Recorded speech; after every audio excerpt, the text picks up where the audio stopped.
On the night of my 15th wedding anniversary, my husband walked into the most exclusive restaurant in the city with his secretary wrapped around his arm. Daniel did not look ashamed. He looked triumphant. Vanessa wore a red silk gown so bright it cut through the white and silver ballroom like a warning flare. And around her throat hung the diamond necklace my husband had once promised would be my anniversary gift. 200 guests turned toward the doors. Business partners stopped talking. My mother-in-law lifted her champagne glass with a satisfied smile. Several people raised their phones. Everyone was waiting for me to cry. Daniel led Vanessa straight through the center of the room, past the framed photographs from our wedding, past the 15-tier display of white roses, past the table where my name was still printed beside his in gold lettering. He stopped 3 feet in front of me and did not even bother lowering his voice. "Claire," he said, "I think it is time we stopped pretending." Vanessa tightened her fingers around his arm. Daniel looked over the crowd as if he had rehearsed the moment in front of a mirror. "She understands me better than you ever did," he announced.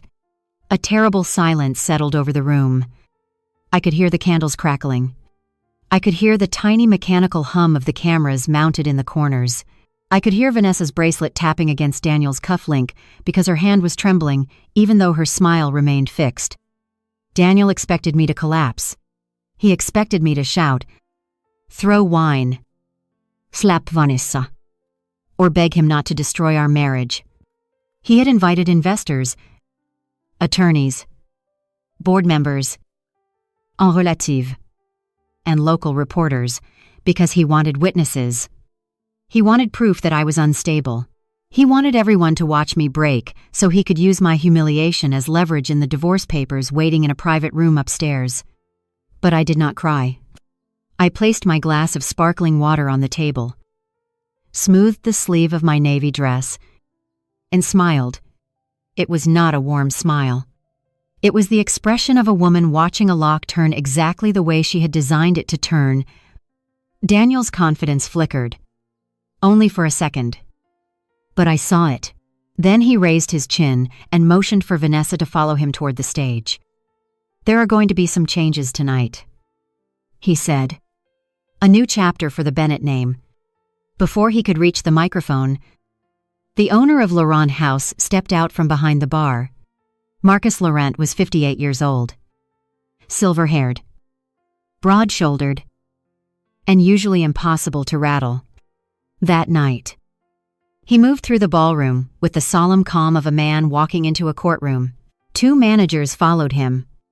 So did the head of security. Marcus carried a small walnut box in both hands. He walked past Daniel without looking at him. He stopped directly in front of me, opened the box, and revealed a set of antique brass keys resting on black velvet. Then he bowed his head and placed them in my palm. "Madam," he said clearly enough for every microphone in the room to catch it. "The property is secured. Should I remove Mr. Percent and Deputy Zero so and Deputy Zero? Bennett and his guest from your building?" Daniel laughed. It was a sharp, disbelieving sound. "What kind of joke is this?" Marcus finally looked at him. "It is not a joke. Mr. Bennett, your wife owns this building." The blood drained from Daniel's face so quickly that even Vanessa stepped away from him. I closed my fingers around the keys. Their weight was familiar. One of them had belonged to my father. Daniel stared at me as if the woman he had lived beside for 15 years had suddenly been replaced by a stranger. "Claire," he whispered. "What is he talking about?" I looked toward the giant screen behind the stage, where our wedding photograph still glowed above the words, "A new chapter." Then I looked back at my husband. "Did you really think the restaurant was the only thing here that belonged to me?" His mouth opened. But no sound came out. Before I tell you what happened when the final slide appeared on that screen, let me know where you are watching from in the comments below. Subscribe if you believe a husband can hide an affair. But he cannot hide from the woman who knows where every dollar came from. In every story on this channel, a husband thinks he controls everything. until his wife reveals the secret, the evidence, or the property that changes the entire game. My name is Claire Bennett. I was 41 years old. And for 6 months, I had been watching my husband build the trap he believed would destroy me. What Daniel never understood was that I had spent my entire career restoring ruined buildings. I knew how to identify rot beneath polished surfaces. I knew how long a structure could remain standing after its foundation had already failed. And I knew exactly when it was safer to let the collapse happen. To understand why my husband brought his mistress to our anniversary dinner, we have to go back 6 months. To a rainy Monday morning when I found a restaurant receipt inside the pocket of a jacket he had never worn around me. Daniel and I had been married for 15 years. And for most of that time, I believed we were a team. We met when he was 29 and selling conference packages for a struggling downtown hotel. I was 26. Exhausted. Broke. And spending every waking hour inside an abandoned train station that smelled like wet plaster and rust. My father had died 8 months earlier and left me 2 things, a metal toolbox filled with worn measuring instruments and the deed to a condemned building no bank wanted to touch. The building was Laurent House before it became Laurent House. Back then, it was a crumbling railway terminal built in 1924, with shattered windows, pigeons nesting in the rafters, and weeds growing through the floor of the old ticket hall. My father had purchased it for almost nothing after the city threatened demolition. He believed historic buildings had memories. He also believed people revealed themselves by what they tried to preserve and what they were willing to destroy. He never lived long enough to complete the restoration. On the final afternoon I spent with him, he placed an old brass key in my hand and said, "A key does not make you powerful. Claire. Knowing which doors should stay closed does." I kept the key. I kept the building. I also kept his debt. For 3 years. I worked consulting jobs during the day and cleaned construction dust at night. I learned commercial leases, historic tax credits, zoning law, structural engineering, and every creative way a contractor could inflate an invoice. I formed Bennett Heritage Holdings using my mother's maiden name, Bennett, because my father wanted the company separated from his own failed businesses. When I later married Daniel, he assumed the name was a sentimental gesture to him.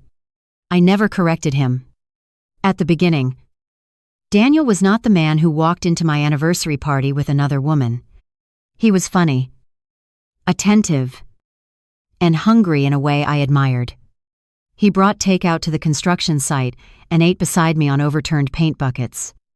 When I could not afford a proper heater, he sat with me in 2 coats and helped label invoices.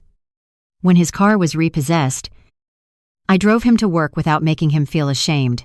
When he was passed over for promotion, I introduced him to a hotel investor who later became his mentor. We grew together. Or at least I believed we did. I helped him pay off old credit card debt. I covered the deposit on our first apartment. I invested quietly in the hospitality company that eventually hired him as director of business development. Daniel was charming. And charm is valuable in rooms where nobody wants to admit they are buying confidence rather than competence. Over time, he became very good at entering those rooms. He learned the right watches, the right wines, the right names to mention. He learned how to make wealthy men believe he had always belonged among them. I was proud of him.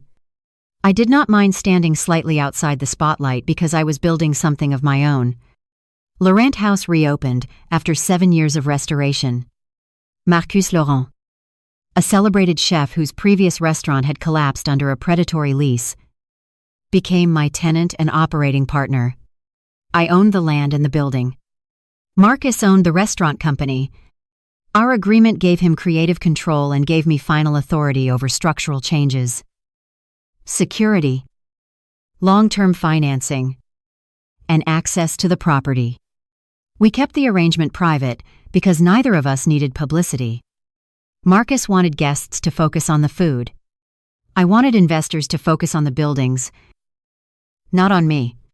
Laurent House became one of the most coveted venues in the city. Politicians held fundraisers there. Athletes proposed marriage in the old clock room. Corporations booked the Grand Hall a year in advance. Daniel loved taking clients there. He told people he had discovered the restaurant. He implied his hospitality connections had helped make it famous. I let him talk. At the time, I saw it as harmless vanity. That was my first mistake. My second mistake was believing gratitude had a longer memory than ambition.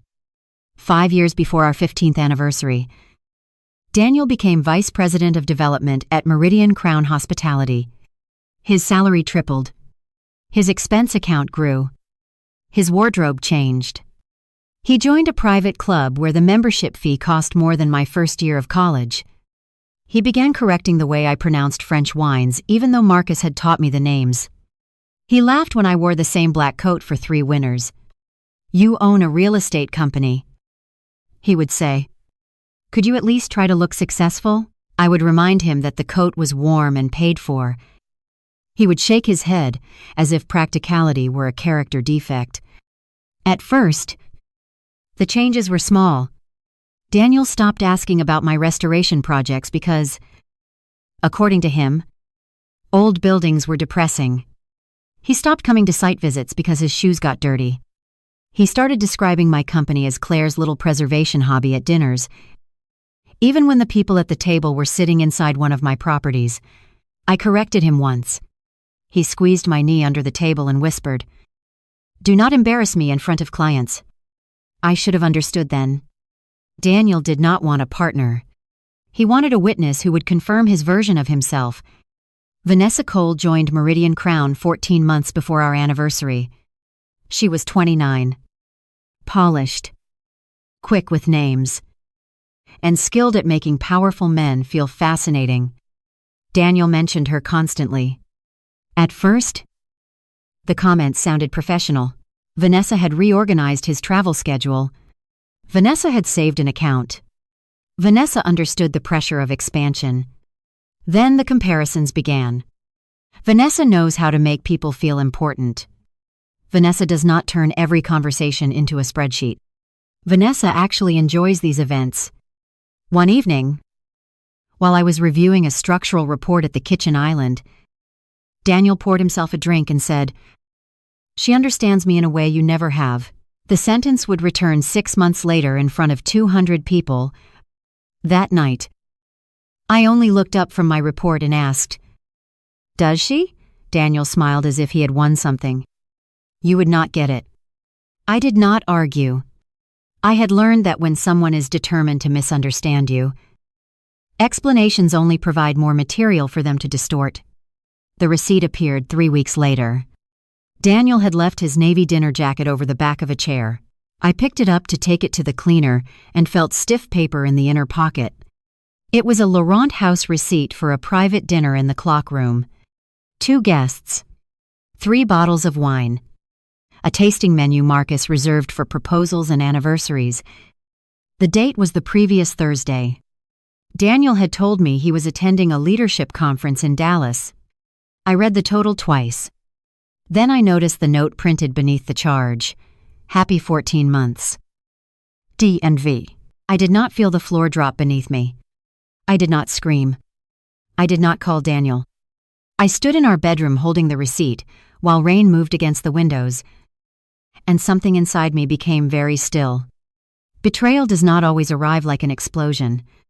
Sometimes it arrives as a small rectangle of paper in the pocket of a jacket you bought for the man who is lying to you. I placed the receipt on my desk, photographed both sides, and opened a new encrypted folder on my computer. I named it 15. Then I put the receipt back exactly where I had found it. The next morning, Daniel kissed my forehead before leaving for work. The gesture was so practiced that for one dangerous second, I wondered whether the receipt could have an innocent explanation. Then he picked up the navy jacket, checked the inner pocket with 2 fingers, and relaxed when he felt the paper still there. He looked at me across the bedroom. "Late meeting tonight," he said. Do not wait up. Of course, I answered. He smiled. The smile was not affectionate. It was the smile of a man who believed his lie had passed inspection. I waited until his car left the driveway before I opened my laptop.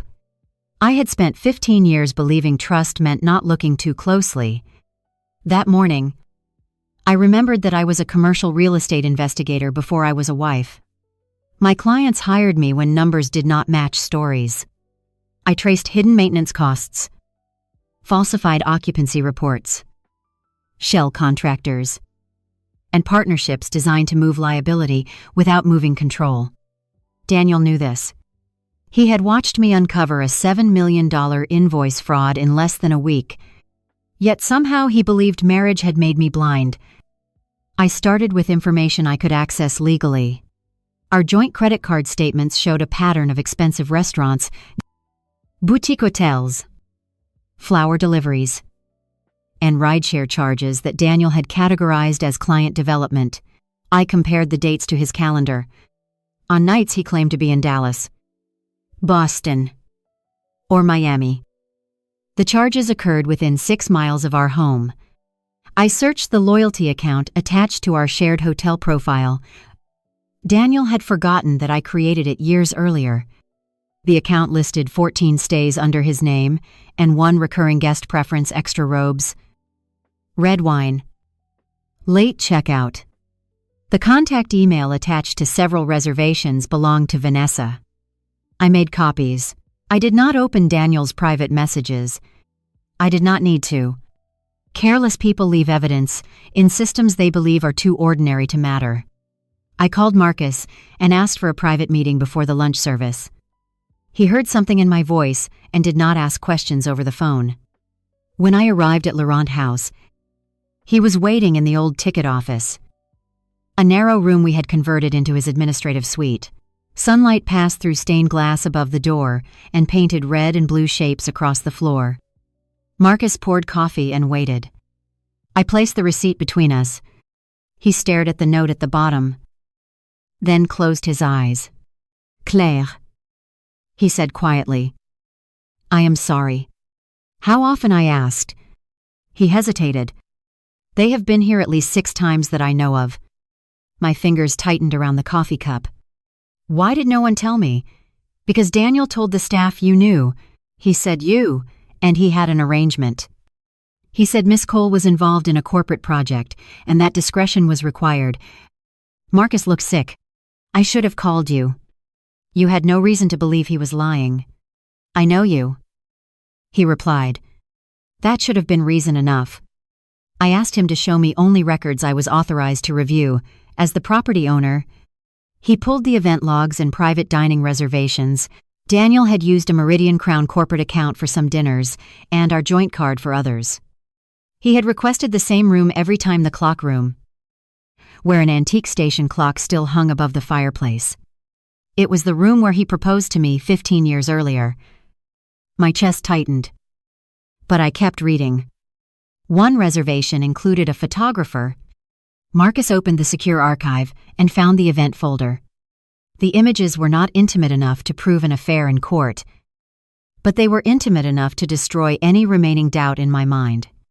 Daniel sat beside Vanessa at our table, his hand on her thigh. In another photograph, she leaned against him while he fastened a diamond necklace around her throat. The necklace was a custom piece I had helped Daniel select from a private jeweler 3 months earlier. He told me it was for a client's wife. I stared at the image until Marcus gently closed the laptop. Do you want me to ban them? He asked. No. He looked at me sharply. Claire, if you ban them now, Daniel will know I found out. And that would be bad because I do not know yet whether he is only betraying me or stealing from me. Marcus sat back. He had known my father. He recognized the change in my voice. What do you need? Nothing visible. Keep every reservation, invoice, camera log, and staff note. Do not confront anyone. If Daniel asks to book another event, treat him exactly as you always have. Marcus was silent for a long moment.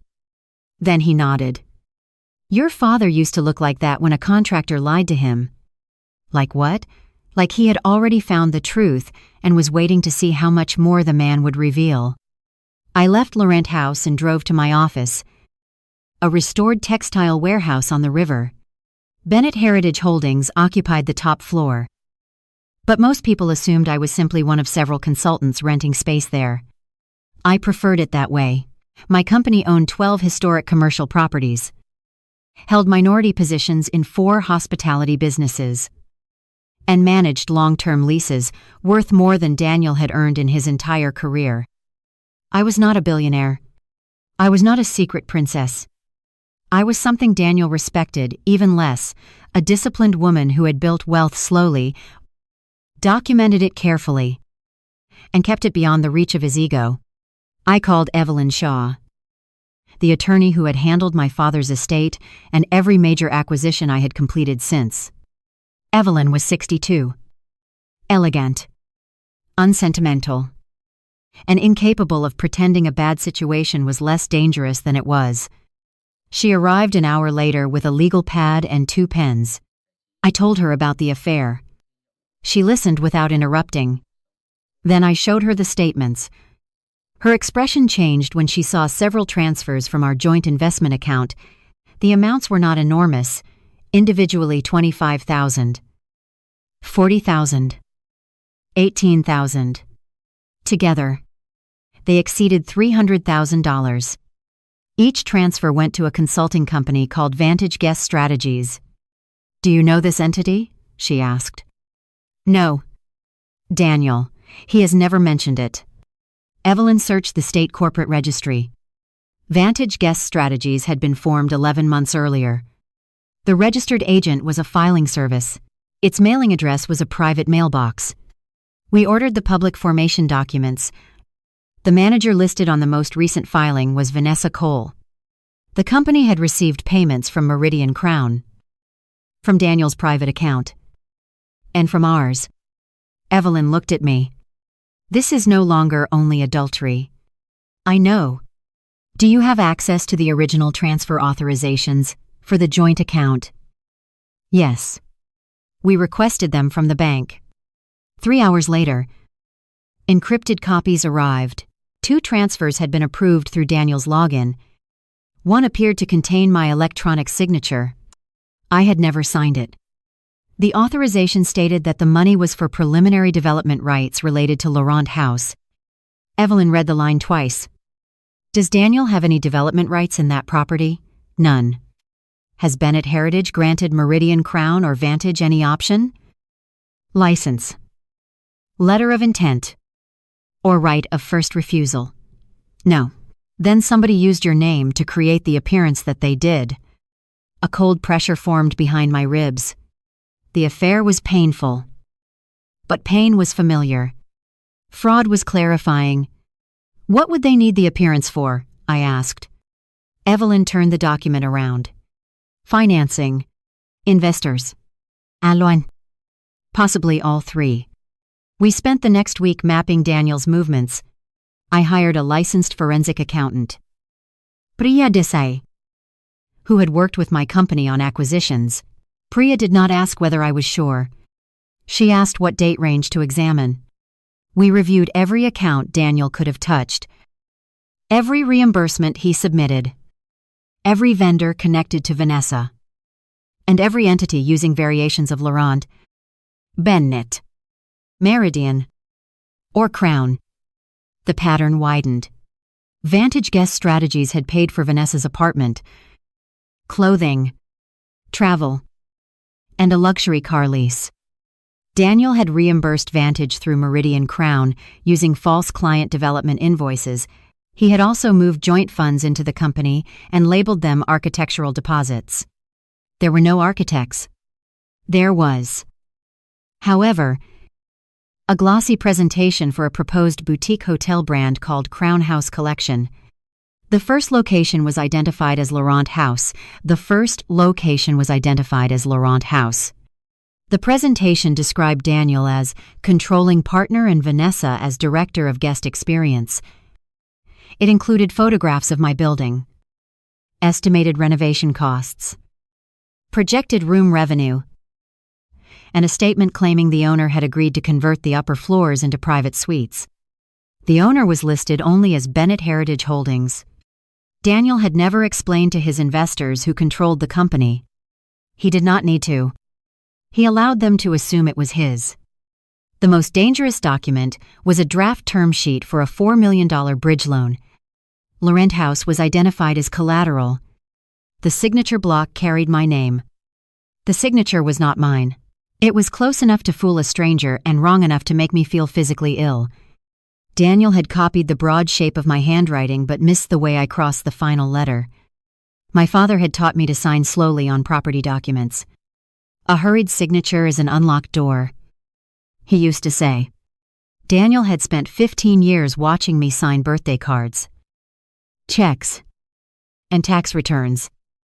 Yet he still did not know my signature. Priya leaned back from the monitor. He cannot complete this loan without ownership verification. Unless someone inside the lender accepts the forged package, or unless he plans to pressure you into signing a clean version. Evelyn tapped the anniversary invitation lying on my desk. Daniel had sent the digital design that morning. 15 years. A new chapter. Laurent House Grand Hall. When is the dinner? She asked. 6 weeks. Who planned it? Daniel and Vanessa. He told me his office wanted to handle everything as a gift. Priya looked at the loan term sheet. Then at the invitation. This is not a gift. The following evening, Daniel came home carrying white roses. He had not brought me flowers in almost a year. He placed them on the kitchen counter and wrapped his arms around me from behind. I forced myself not to stiffen. I have been neglecting you, he said into my hair. Work has been insane. I know. The anniversary is going to fix that. I want everyone to see what we built together. I looked at his reflection in the dark kitchen window. What exactly did we build? Daniel laughed softly. Our life. My career. Your projects. Everything. My projects. He still could not say company. He kissed my cheek. I may need you to sign a few routine venue documents next week. Insurance. Development permissions. Things like that. Marcus is old school and makes everything complicated. I turned in his arms. Development permissions. His eyes shifted for less than a second. Nothing serious. Meridian Crown wants to explore a partnership with Laurent House. It could be huge for us. For us, for the family. He smiled. And I saw the calculation behind it. You trust me. Do you not? I smiled back. After 15 years. Daniel. What would a marriage be without trust? Relief softened his face. He believed I was still the woman who confused loyalty with surrender. He had no idea that while he was holding me, a forensic image of his fraudulent loan package was being copied to 3 secure servers. Over the next 2 weeks, Daniel became almost tender. He made coffee. He asked about my day without listening to the answer. He suggested a weekend away, then canceled because Vanessa needed him at a client meeting. He left printed documents on the dining table and watched to see whether I would sign without reading. I never refused directly. I asked small questions, circled minor clauses, and told him I wanted Evelyn to review everything after the anniversary. Each delay increased his urgency. Each time he pressed, I softened my voice and said, I am trying to understand. Daniel mistook patience for confusion. Vanessa made the same mistake. She called me one afternoon from Daniel's office under the pretense of confirming menu preferences. Her tone was bright and professionally intimate. Mr. Bennett wants the evening to feel transformative. She said, he believes 15 years should mark a transition. What kind of transition? A more modern direction. Less sentimental. More focused on his future. I glanced at the draft loan package on my desk. His future. Vanessa paused. Your shared future. Of course. Of course. She asked whether I planned to wear white. I said no. She suggested silver. I told her navy. That is very understated. She replied, Daniel prefers a stronger visual presence. Then perhaps someone else should wear red. Silence. It lasted only a breath. But it was enough. I am sure the guests will be dressed appropriately. She said, I am sure they will. When the call ended, I added the recording to the 15 folder. In my state, calls could be recorded with the consent of one participant. Vanessa had just given me a small but useful glimpse of her confidence. She already saw herself as the woman managing Daniel's image. She did not know she was speaking to the woman who owned the room where she planned to replace me. The first person in Daniel's family to reveal how much they knew was his mother. Beatrice Bennett invited me to lunch at the private club she had spent 20 years trying to enter.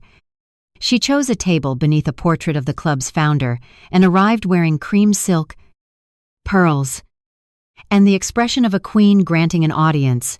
Beatrice had never forgiven me for being the source of money she preferred to credit to her son.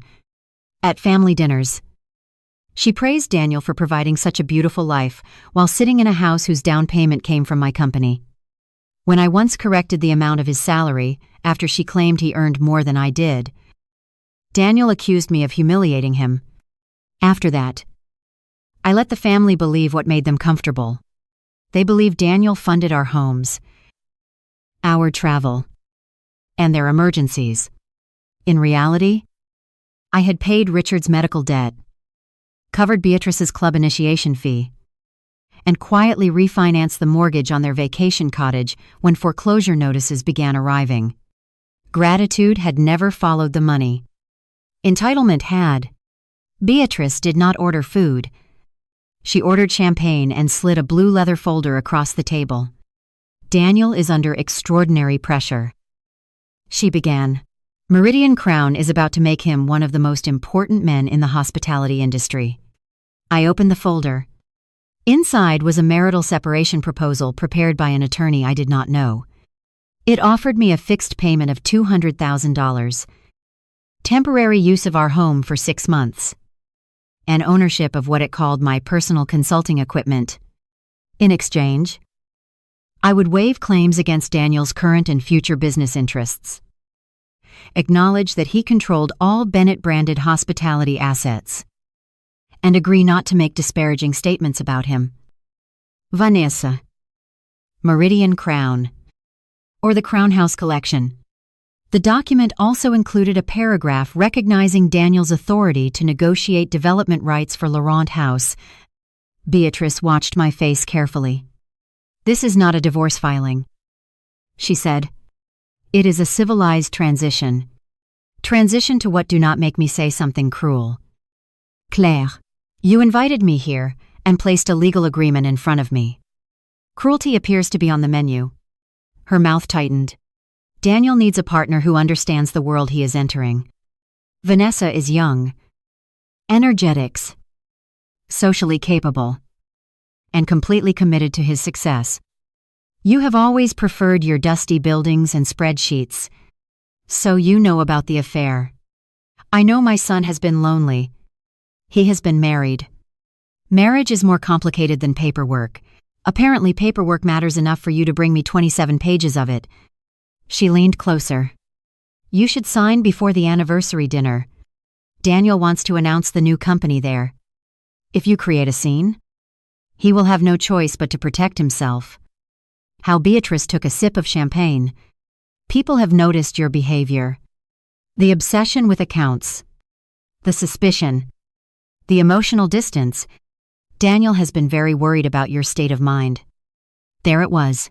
Not only the affair, not only the money, they were building a story in which my attention to facts became evidence of instability. Who prepared this agreement? I asked. Richard's attorney reviewed it. Did Richard also review the $4 million loan application using Laurent House as collateral? Her glass stopped halfway to her mouth. She recovered quickly.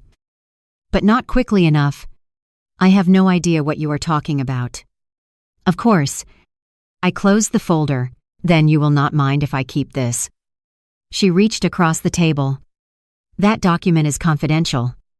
I pulled it beyond her reach. It has my name on it. Claire. Do not be childish. Beatrice. Did Daniel tell you who owns Laurent House? Her eyes narrowed. The Bennett family has supported that restaurant for years.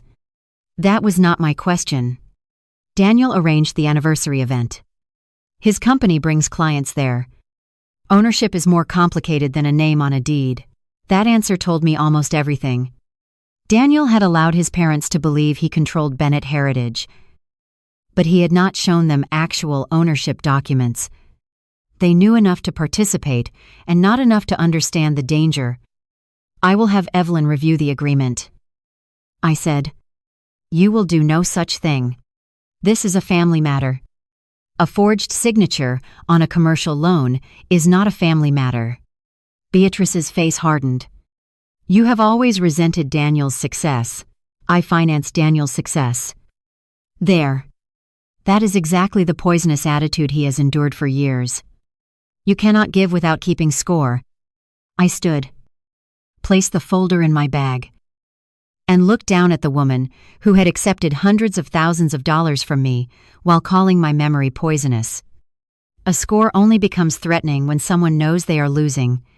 I left before she could answer. Evelyn examined the separation agreement that afternoon. Buried in Section 18 was a representation stating that I had already consented to the transfer of certain hospitality rights. If I signed, Daniel could use the agreement as retrospective support for the loan package. He needs your clean signature, Evelyn said. The forged documents may be enough to solicit investors, but not enough to survive final lender verification. This agreement is designed to bridge the gap. Priya found another problem. 3 days before Beatrice met me, Vantage Guest Strategies had transferred $80,000 to a company controlled by Richard Bennett. The payment description read, Strategic Legacy Consulting. Richard had no hospitality expertise. He had, however, spent 40 years selling insurance and knew exactly how to move money through small entities. Beatrice received a separate payment labeled Image Advisory. Daniel's parents were not merely aware of Vanessa. They were being paid from the scheme. We can notify the lender now, Priya said. We should, Evelyn replied. But if we act publicly before understanding who else is involved, they may destroy evidence. I looked at the anniversary invitation again. Daniel had invited nearly every person whose opinion mattered to him, the Meridian Crown Board. Potential investors in Crown House. 2 bank executives. Hospitality journalists. City officials. Friends from the private club. And his entire family.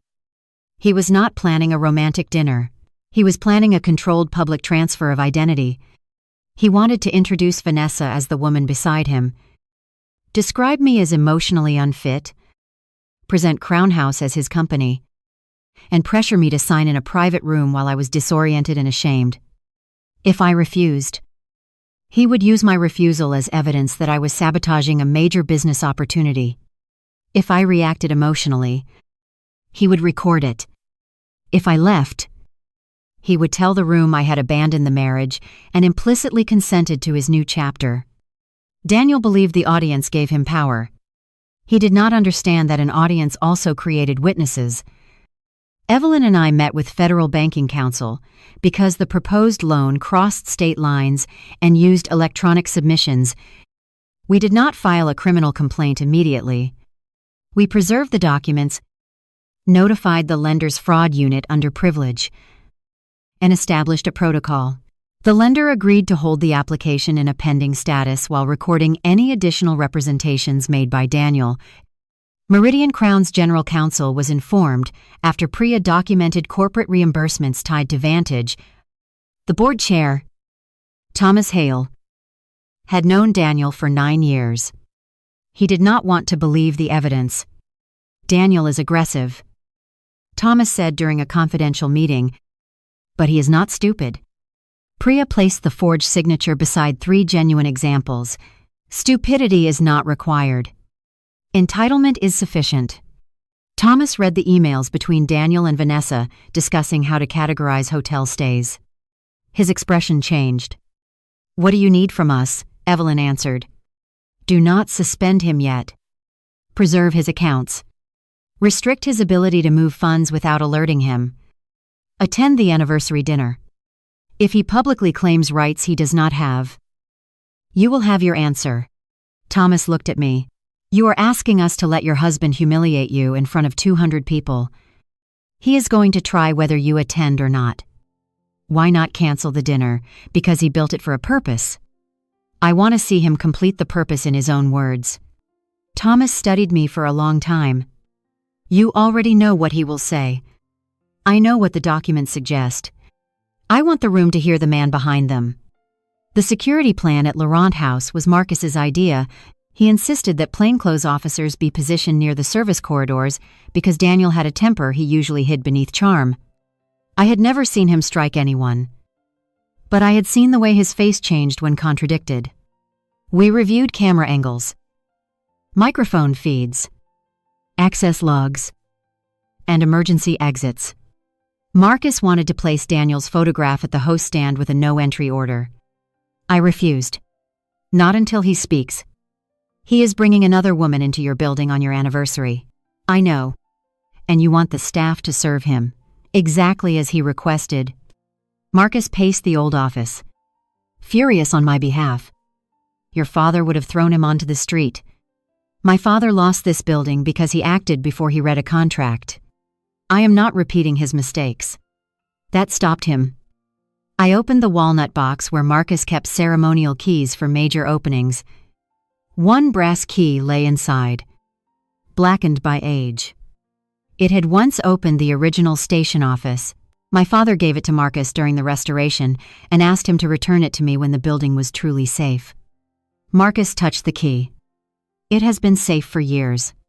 The building has." I said, "I have not." We decided he would bring the keys only after Daniel publicly claimed control over Laurent House. The gesture would not create my ownership. The deed, trust documents, leases, and tax records already did that. But symbols matter in crowded rooms. Daniel understood symbols better than facts. He believed a watch could create importance. A title could create intelligence. And a woman on his arm could create victory. I wanted him to see a set of keys and understand, before the documents appeared, that he had chosen the wrong stage. Vanessa unknowingly helped us refine the plan. She emailed a detailed event schedule to all vendors, including Laurent House Management. The schedule had been prepared under the heading Operation New Chapter at 8:40 p.m. Daniel would deliver a speech about the evolution of his marriage. At 8:52, Vanessa would join him on stage. At 9:00, a promotional film for Crown House Collection would play. At 9:53, I would be escorted to the clock room for a private legal discussion.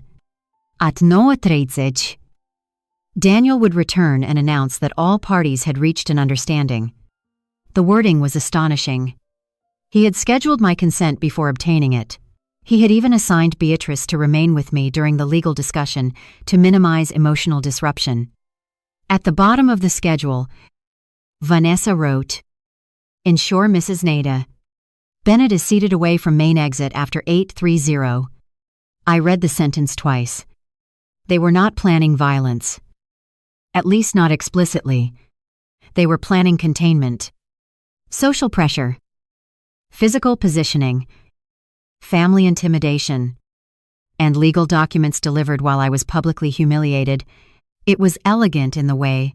Predatory systems are elegant. Each individual action looked almost reasonable until viewed as a whole. Can we use this? I asked Evelyn. Yes. More importantly, we can prevent it. We changed nothing visible.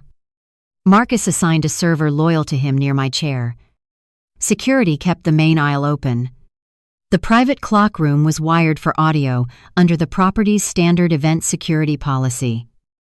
With signs posted at all entrances, The attorney Daniel intended to use would be informed upon arrival that no document could be presented without my counsel. Evelyn would sit at table 14, dressed like any other guest. Priya would sit near the audiovisual station. Thomas Hale and Meridian Crown's general counsel would be seated at the front. A representative from the lender's fraud unit accepted an invitation Daniel had personally sent to a senior executive. 2 commercial fraud investigators waited off-site with copies of the evidence and instructions not to enter unless the lender or company made a formal referral. I did not want a theatrical arrest unsupported by procedure. I wanted the facts to become irreversible. Daniel, meanwhile, became increasingly confident. He believed my calm meant I had no idea. One night, he sat across from me at dinner and asked whether I had considered Beatrice's proposal.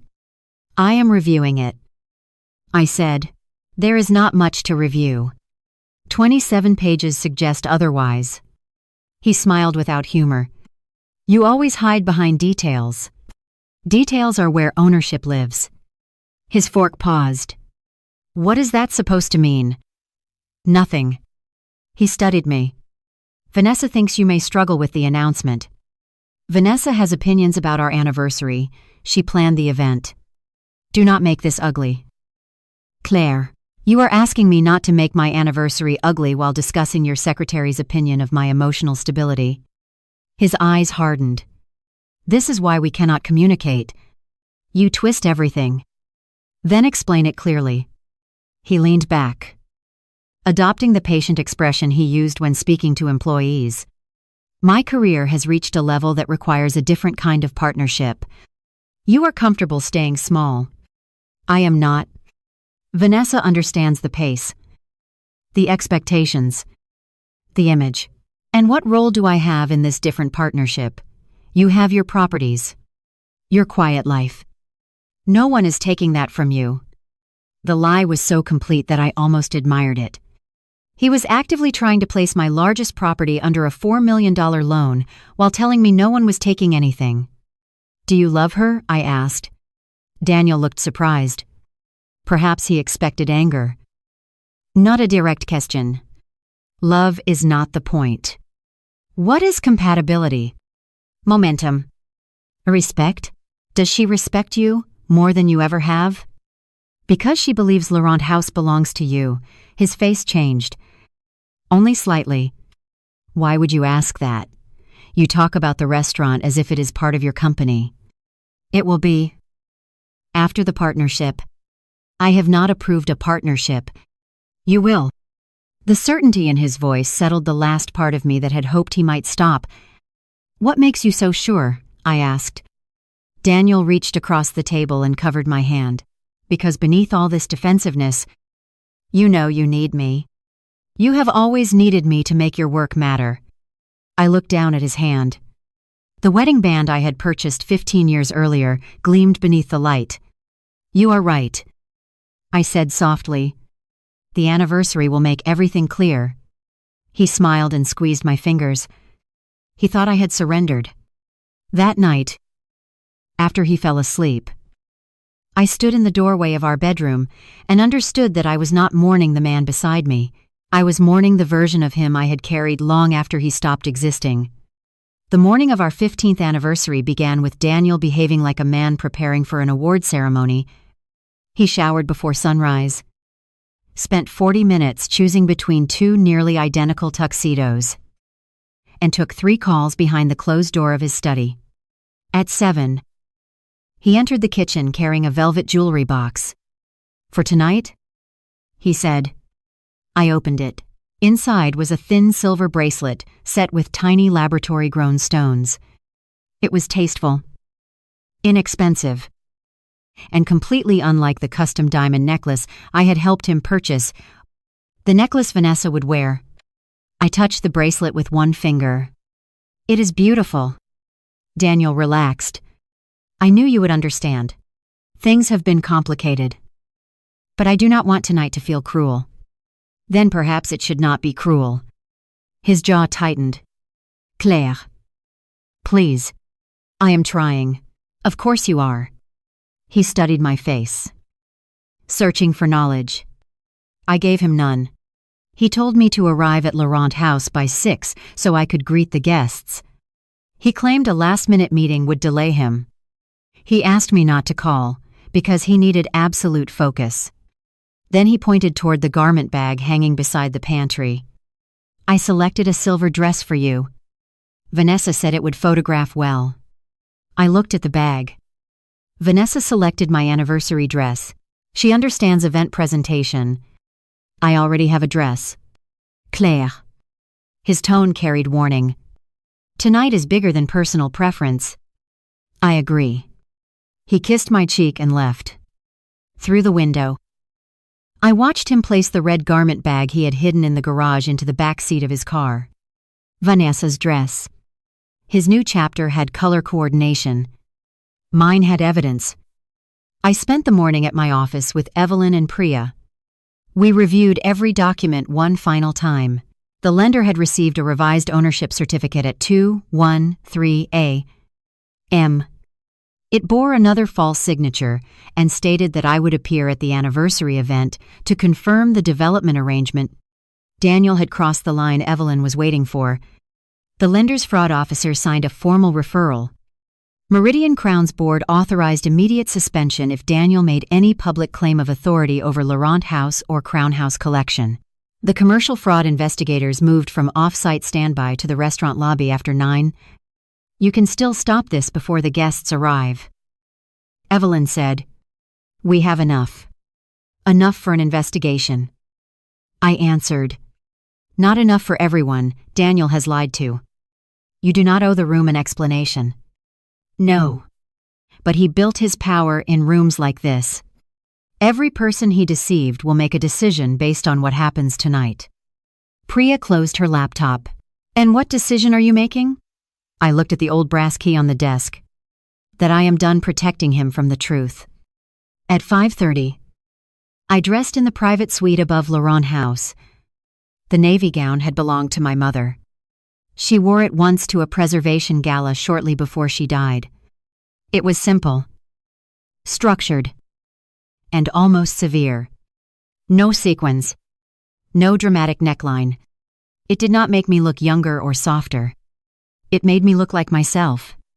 I pinned my hair back, fastened my father's small gold watch around my wrist, and left Daniel's bracelet in its box. Around my neck, I wore no necklace. The empty space felt honest. Marcus came to the suite carrying coffee. He stopped at the door and smiled sadly. Your mother would approve. She would complain about the shoes. Then she would approve loudly. He handed me a folder containing the final event map. Security is ready. The recording system is active. Thomas Hale arrived early.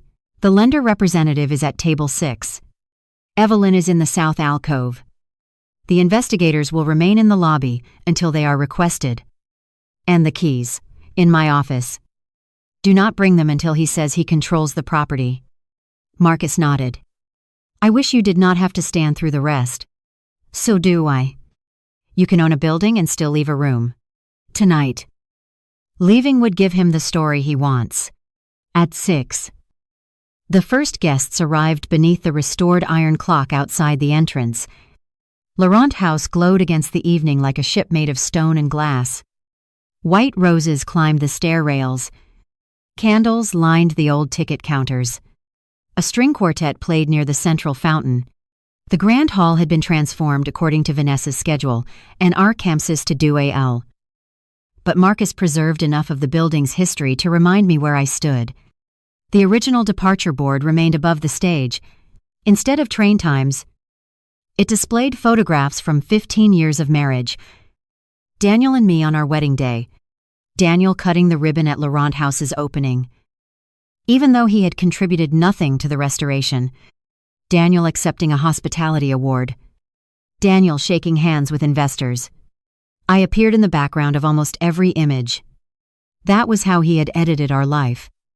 He placed himself at the center and left me near the edge. Useful but indistinct, Vanessa had replaced the printed program at each seat. The original title, Claire and Daniel 15 Years. had been changed to a new chapter. My name appeared only in a short timeline on the final page. I found my place card at the far end of the head table. Vanessa's name was positioned beside Daniel. "Would you like us to change it?" the events manager asked. "No," I said. "Let everyone see what they planned." Beatrice arrived first among the family. She wore a pale gold gown and carried herself as if she were the guest of honor. Richard followed in a tuxedo that fit poorly across his shoulders. They both looked toward the entrance, expecting Daniel, then saw me. Beatrice's gaze moved over my navy dress with irritation. "You did not wear the silver." I changed my mind. "That color is too somber. It sweets the occasion." Richard stepped close enough for me to smell his cologne. "We expect dignity tonight." "So do I. Daniel is making difficult decisions for the good of his future. Then he should be prepared to live with them." Richard's eyes narrowed. "Do not threaten my son." "I have not threatened anyone." "You always speak like a contract. Contracts are clearer than families." Beatrice took my arm and pulled me toward the edge of the room. "The attorney will meet you upstairs after Daniel's announcement. Sign the agreement. Smile for the guests.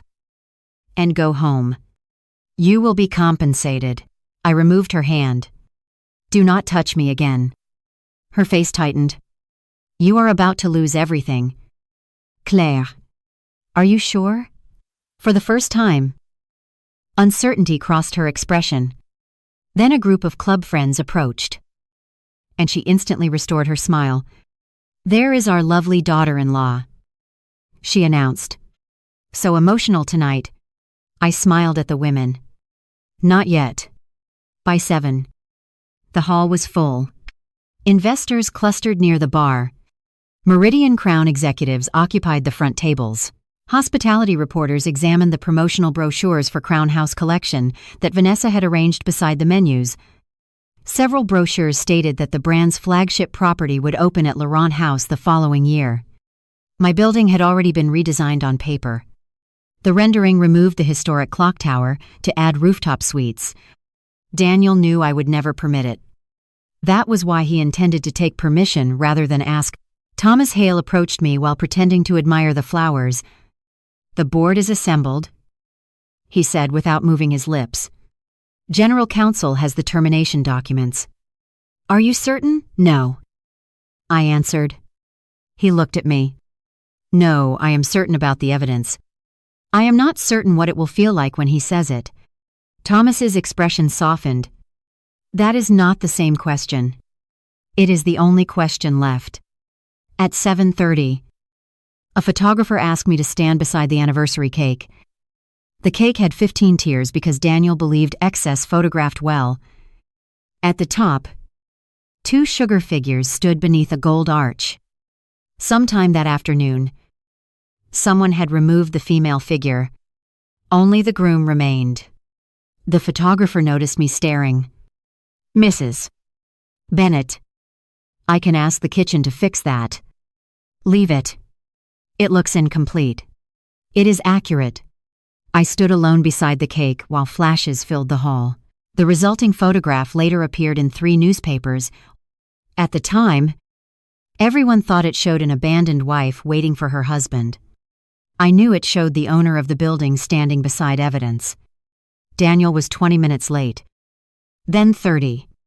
Vanessa sent the events manager repeated messages instructing the quartet to continue and the kitchen to delay the first course.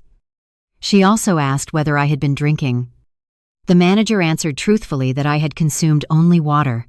At 8:12, the lights near the entrance dimmed. The quartet stopped. A low instrumental track began playing through the speakers. The double doors opened. Daniel entered with Vanessa on his arm. The room inhaled. Vanessa's red gown was cut low across the back and fitted so precisely it appeared designed for the walk she was making. The diamond necklace rested at her throat. Daniel wore the tuxedo I had purchased for our 10th anniversary. He smiled at the cameras.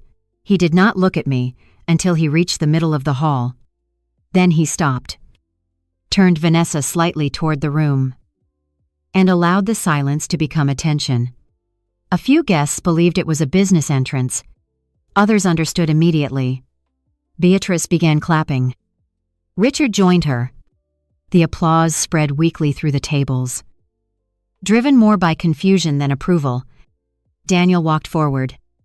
Vanessa's heels struck the marble in a slow, deliberate rhythm. She looked at me with the bright, pitying smile of someone who believed she had inherited my life. When they reached the head table, she placed one hand on the back of the chair marked with her name. Claire, she said softly. I hope we can handle this with grace. Whose grace? I asked. Her smile flickered. Daniel stepped between us. Do not start. I have not started anything. Good. Keep it that way. He pulled out Vanessa's chair. She sat beside him, directly beneath our wedding photograph. I remained standing. Daniel gestured toward the far end of the table. Your seat is there. I know. Then please do not make a scene.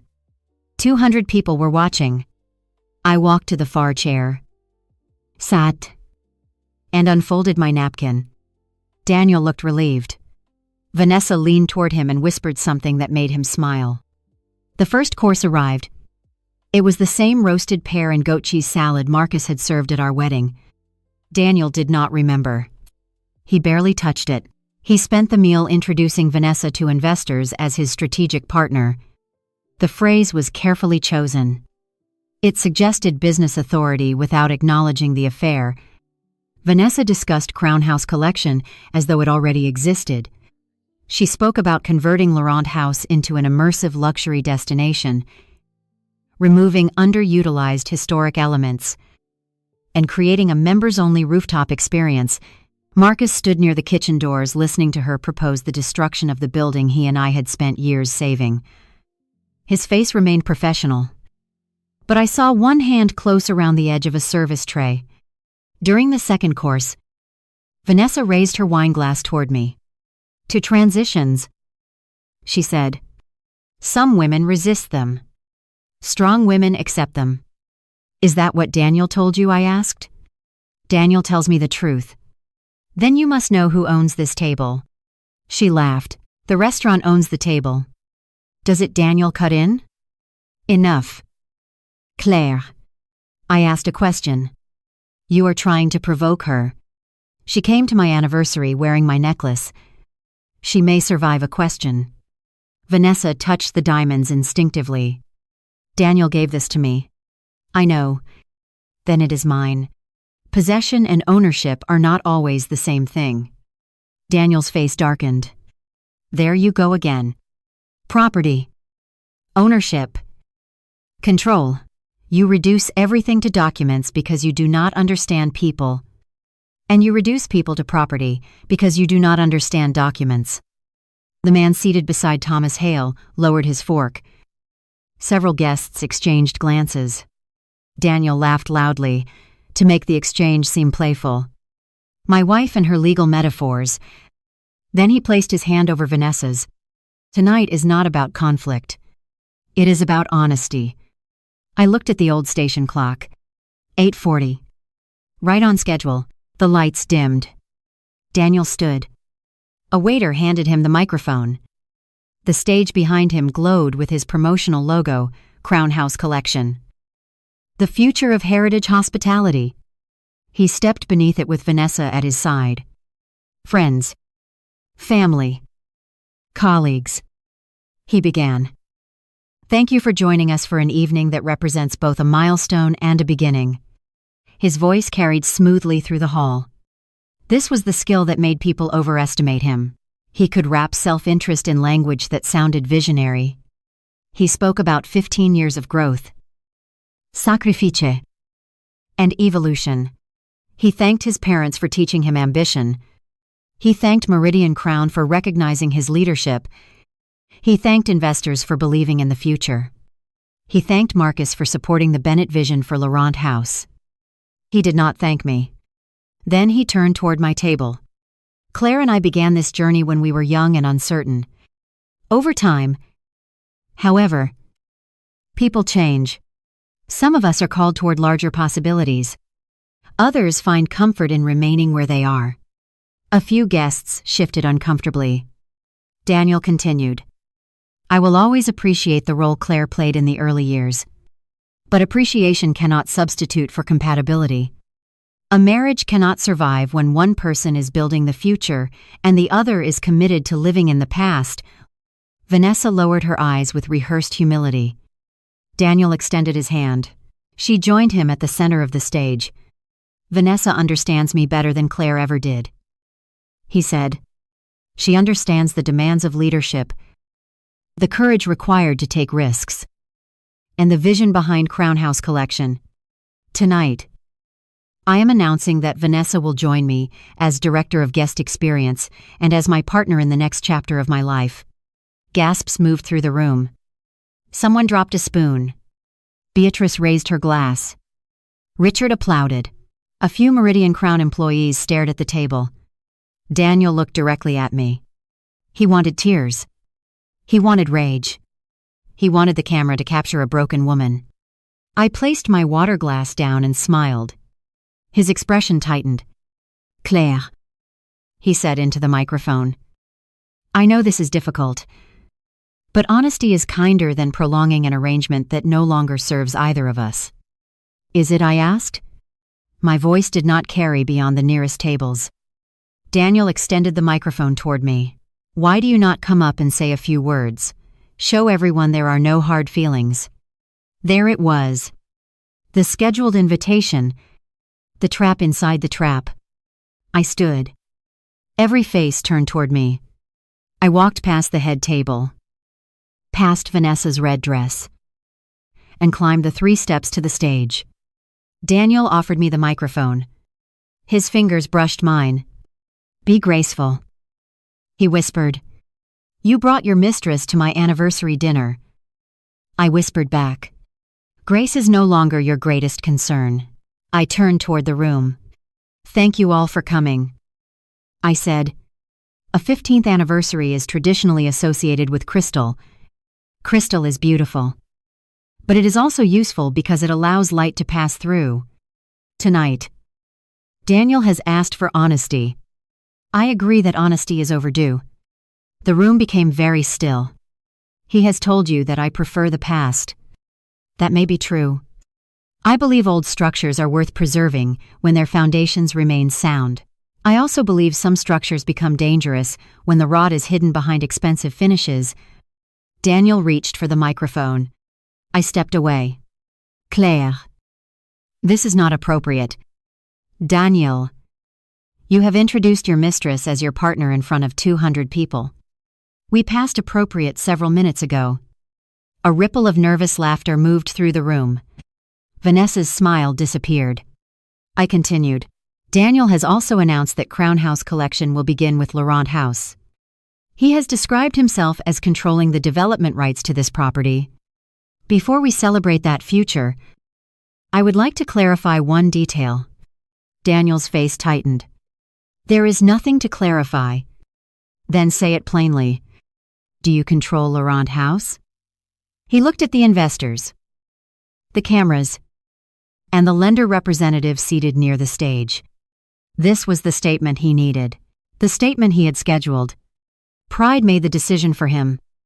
Yes, he said. Through Bennett Heritage Holdings and the agreements being finalized tonight, I control the commercial development of this property. You are certain, completely. And you have the owner's authorization. I represent the ownership interests. The lender representative lowered his eyes and began typing. Thomas Hale turned toward Meridian Crown's general counsel. Daniel mistook their movement for attention. He smiled. Claire has always preferred not to involve herself in complex hospitality decisions. That is true, I said. I prefer not to involve myself in imaginary ones. Before Daniel could respond, Marcus stepped out from behind the bar carrying the walnut box. Marcus crossed the ballroom slowly, and every step seemed to remove another layer of certainty from Daniel's face. He reached the stage, stopped beside me, and opened the walnut box. The brass keys rested against black velvet, old and heavy and completely ordinary to anyone who did not understand what they represented. Marcus lifted them with both hands and placed them in my palm. "Madam," he said, "the property is secured. Would you like me to remove Mr. Bennett and his guest from your building?" Daniel stared at him, then laughed. It was not amusement. It was panic attempting to disguise itself as superiority. "Marcus, that is enough. Whatever theatrical stunt Claire arranged, this is a private business event." Marcus did not look away. "You are correct that it is private. Mr. Bennett. It is taking place on private property owned by Claire Bennett through Bennett Heritage Holdings." The laughter died in Daniel's throat. Vanessa stepped back from him. "You told me your family owned this place," she whispered. "We do," Daniel said quickly. "Bennett Heritage. My name is Bennett." Marcus's expression did not change. "The company was formed by Claire 11 years before you attempted to claim authority over it. You hold no shares, no management rights, no option, and no license beyond tonight's event agreement." Daniel looked at me. "You never told me. You never asked?" I said. "You told everyone who would listen." He shook his head as if refusal could alter public records. "This is marital property." Evelyn rose from table 14. She carried no folder, only a small black tablet. "It is not," she said. Daniel turned. "Who invited you?" "Your wife." "I am Evelyn Shaw, counsel for Bennett Heritage Holdings and for Claire personally. Laurent House was acquired through inherited funds before the marriage. The restoration capital, ownership structure, and leasehold interests have been separately maintained and documented. You have been advised of that fact in prior tax disclosures, though it appears you did not read them." A murmur spread across the room. Investors began opening the promotional brochures again. The word Bennett suddenly meant something different. Daniel's face turned red. "Claire, you deliberately hid assets from me. The asset was listed on every marital disclosure we signed. You called it an old train station and skipped the appendix. You used my name. Bennett was my mother's name. I had it before I had you." That sentence struck harder than I expected. Daniel looked at the screen behind us, then at the keys in my hand. For the first time that night, he understood that the room was not merely emotionally hostile. It was physically beyond his control. "Fine," he said. "You own the shell. Crown House has agreements with the restaurant operation and investors. Ownership of the walls does not change the development plan." Marcus's voice became colder. "There is no development agreement with Laurent House Restaurant Group. We have correspondence. You have reservation confirmations and vendor emails. I have authorization from Bennett Heritage." I lifted the microphone. "Then let us see it." Priya stood beside the audiovisual station and pressed a key. Our wedding photograph vanished from the giant screen. In its place appeared the $4 million bridge loan term sheet. My name was displayed at the bottom beside the forged signature. The room reacted all at once. Chairs moved. Voices rose. Phones came up. Thomas Hale stood. The lender representative stopped typing and looked directly at Daniel. Daniel turned toward the screen, and I watched his brain search for an explanation that could survive 200 witnesses. "That is a preliminary draft," he said. "Claire authorized the concept. I did not. We discussed it. We discussed no loan, no collateral, and no conversion of Laurent House. You said you trusted me. Trust is not a signature." Evelyn stepped onto the stage. "The lender received this document as an executed ownership authorization. A revised version was submitted at 2:13 this morning. Mrs. Bennett did not sign either version." Vanessa looked from the screen to Daniel. "You said she had approved it." "She did." "No, I said. He needed me to approve it tonight. Priya changed the slide. The separation agreement appeared, with Section 18 highlighted. I read the relevant sentence aloud. The undersigned acknowledges prior consent to all hospitality development activities undertaken by Daniel Bennett. Crown House Collection, Vantage Guest Strategies, and associated entities involving Bennett Heritage Holdings. I looked at the audience. This document was delivered to me by Beatrice Bennett. I was expected to sign it after Daniel's announcement. In the clock room, while being prevented from leaving the main hall until the scheduled legal discussion, heads turned toward Beatrice. Her face went white. "That is a disgusting distortion," she said. "It was a generous settlement. For $200,000. Evelyn replied. In exchange for rights attached to a property valued at more than $18 million. The number moved through the room like an electric current. Daniel stared at me. He knew Laurent House was successful. He had never understood its value. He had dismissed the restoration reports, skipped appraisal meetings, and laughed when I spent weekends reviewing masonry bids. Now the amount was projected above his head. 18 million, Vanessa whispered. Daniel ignored her. The valuation is inflated. Marcus gave a tired smile. You have spent 5 years telling clients the building is priceless. Metaphorically, the bank prefers numbers. Priya advanced the presentation. A diagram appeared showing money flowing from our joint account and Meridian Crown reimbursements into Vantage Guest Strategies. From Vantage, the money moved toward Vanessa's apartment, her vehicle, hotels, jewelry, and payments to companies linked to Richard and Beatrice. Every line had a date, an invoice number, and a supporting document. The room fell silent in a different way. The affair had been scandal. The diagram was danger. Thomas Hale stepped into the aisle. Daniel. Are these Meridian Crown expense codes? Daniel glanced at the slide. I cannot verify random graphics prepared by my wife. They are not random. Priya said. I am Priya Desai. The forensic accountant retained to review the transactions. The source records were produced by Meridian Crown's finance system, the joint account custodian, and Vantage's payment processors. Daniel's eyes moved toward Vanessa. She handled reimbursements. Vanessa recoiled. You approved every one. You had my login credentials. Because you gave them to me. This is not the place. You made it the place. I said. Priya displayed a reimbursement for a 3-night stay at the Sterling Hotel. The business purpose field, read client negotiation. The guest names were Daniel Bennett and Vanessa Cole. A second slide showed a jewelry purchase charged through Vantage and reimbursed as historic design research.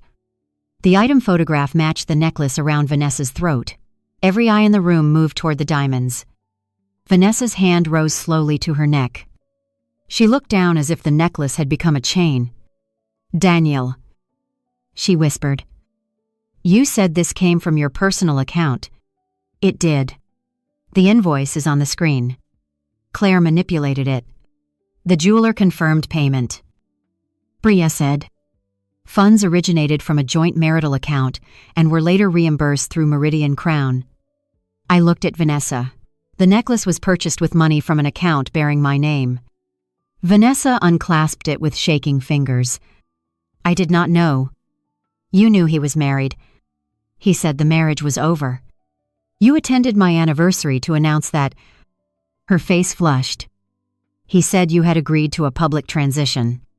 Did my seat at the far end of the table look like agreement? She looked toward the place card. Then at Daniel. He stepped closer to her and lowered his voice. Do not engage. This is exactly what Claire wants. What exactly does she want? Vanessa demanded. For the room to see what you did. What we did. Daniel snapped. The word landed badly. Vanessa went still. You formed Vantage. You submitted the invoices on your instructions. Can you prove that Daniel's face changed the moment he said it? He realized he had revealed too much. Vanessa stared at him. The affection drained from her expression, replaced by understanding. She was not looking at a lover. She was looking at the man who had prepared to use her as a shield. I nodded toward Priya. The next slide appeared. It was an email from Daniel to a private attorney dated 3 weeks earlier. The subject line read, "Contingency exposure." A paragraph was highlighted. If the lender questions the owner authorization, Vanessa handled document assembly and may have exceeded the scope of her duties. Meridian Crown should treat the issue as unauthorized administrative conduct. Once financing closes, we can terminate her for cause and prevent further liability. Vanessa, read it. Her lips parted. You were going to blame me. Daniel stepped toward the screen. That is privileged. Evelyn answered calmly. It was recovered from the personal account you used to transmit fraudulent documents to a third-party consultant. Privilege has not been established, and the investigators will determine admissibility. You were going to fire me? Vanessa said. After everything, Vanessa. Listen to me. You said we would be married by Christmas. This is not real. She fabricated it. Priya displayed the email header. Authentication record. And device log. The message originated from Daniel's office laptop at 11:48 p.m. on a night he told me he was working late with Vanessa. The laptop signature is real. Priya said. The recipient has preserved the original. Vanessa took another step away from him. You told me Claire was unstable. You said she had refused to participate in the company. You said the building belonged to you, and she was trying to steal it in the divorce. She is trying to steal everything now. It was hers before you met her. Marcus said. Daniel rounded on him. Stay out of my marriage. Marcus's expression sharpened. You brought your marriage into my dining room and your fraud into her building. Applause began somewhere near the back. It was brief and nervous.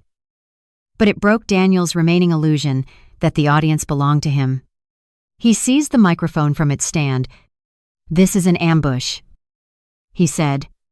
My wife has coordinated with employees, attorneys, and accountants to destroy me because I chose to leave an unhappy marriage. Every transaction has a business explanation. Every couple moves money. Every executive delegates. She is weaponizing technicalities because she cannot accept that I no longer love her. He turned toward the crowd, finding the rhythm that had saved him in meetings. Ask yourselves why a wife would secretly own an $18 million property while allowing her husband to believe they were partners. Ask why she recorded private conversations. Ask why she invited investigators to an anniversary dinner. This is not strength. It is control. For a moment, the room hesitated. Daniel was talented at offering people an explanation that allowed them to avoid discomfort. A bitter wife was easier to understand than a respected executive committing fraud. I let the silence stretch. Then I asked, Would you like me to answer? Daniel laughed. You have been performing all night. No, I have been letting you speak. I turned toward the audience. Daniel is right about one thing. I did not tell him the daily value of every asset I owned. I did not because the information was available in the documents he signed, and because a marriage is not supposed to require a woman to recite her balance sheet to earn respect. I paid his debts when he had none of this. I introduced him to the investor who created his career.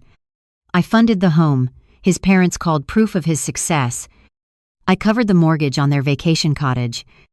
I invested in Meridian Crown before the company hired him. I did not hide my contribution. Daniel erased it because acknowledging it made him feel smaller. Beatrice shouted from her table. You are humiliating him. I looked at her. He arrived with his mistress on his arm. You drove him to her. Did I also drive the money into your company? Priya changed the slide. The $80,000 payment to Richard's entity appeared, followed by Beatrice's $40,000 image advisory fee. Richard stood so quickly, His chair struck the floor. Those were legitimate consulting payments. Then describe the consulting. Priya said. Not to you. Perhaps to the investigators. Richard's face went gray. Beatrice gripped the tablecloth. Daniel told us the company was already approved. Daniel told many people what he needed them to believe. I said, the difference is that you accepted money to help him pressure me into signing. We were protecting our son. From the consequences of stealing from his wife, Daniel pointed at me. You see, she has always kept score. Every gift, every favor, every dollar. Nothing she did was love. The accusation hurt more than I expected, because it touched the part of me that had once believed generosity could create safety. I kept records. I said, because banks require them. You mistook documentation for resentment because you wanted the freedom to rewrite history. Thomas Hale walked toward the stage. Meridian Crown's general counsel followed him, carrying a slim envelope. Daniel saw them and raised one hand. Thomas? You know me. You know what I have built for this company. Thomas stopped below the stage. I know what the company records show. Then you know these expenses were development costs. I know the board authorized your immediate suspension 10 minutes ago. The room erupted in whispers. Daniel lowered the microphone. You cannot suspend me based on a domestic dispute. We are not. We are suspending you based on falsified reimbursements, misuse of corporate credentials, undisclosed related party payments, and representations made tonight regarding a property you do not control. General Counsel extended the envelope. Your access to Meridian Crown systems has been revoked. You are required to surrender all company devices and identification. Daniel reached into his pocket and pulled out his phone. The screen lit up, then displayed a white message against black access revoked. He tapped it repeatedly. Nothing changed. At the same moment, a soft electronic tone sounded from Vanessa's phone. She looked down. Her company account had been disabled too. You said the board supported the launch. She whispered. They did. Daniel said. Thomas. Tell her. Thomas looked at Vanessa. The board had never approved Crown House collection. We believed it was an early-stage concept being evaluated by Daniel's department. We did not know external funds were being solicited. The lender representative stood. For clarity, no financing has been approved. The application is under active fraud review. Several investors pushed away from their tables. One man who had pledged $500,000 began calling his attorney. A woman near the stage asked whether her deposit had been transferred.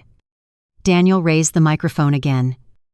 But the sound system went silent. Priya had cut his channel. He struck the microphone with his palm. Turn this on. Marcus folded his arms.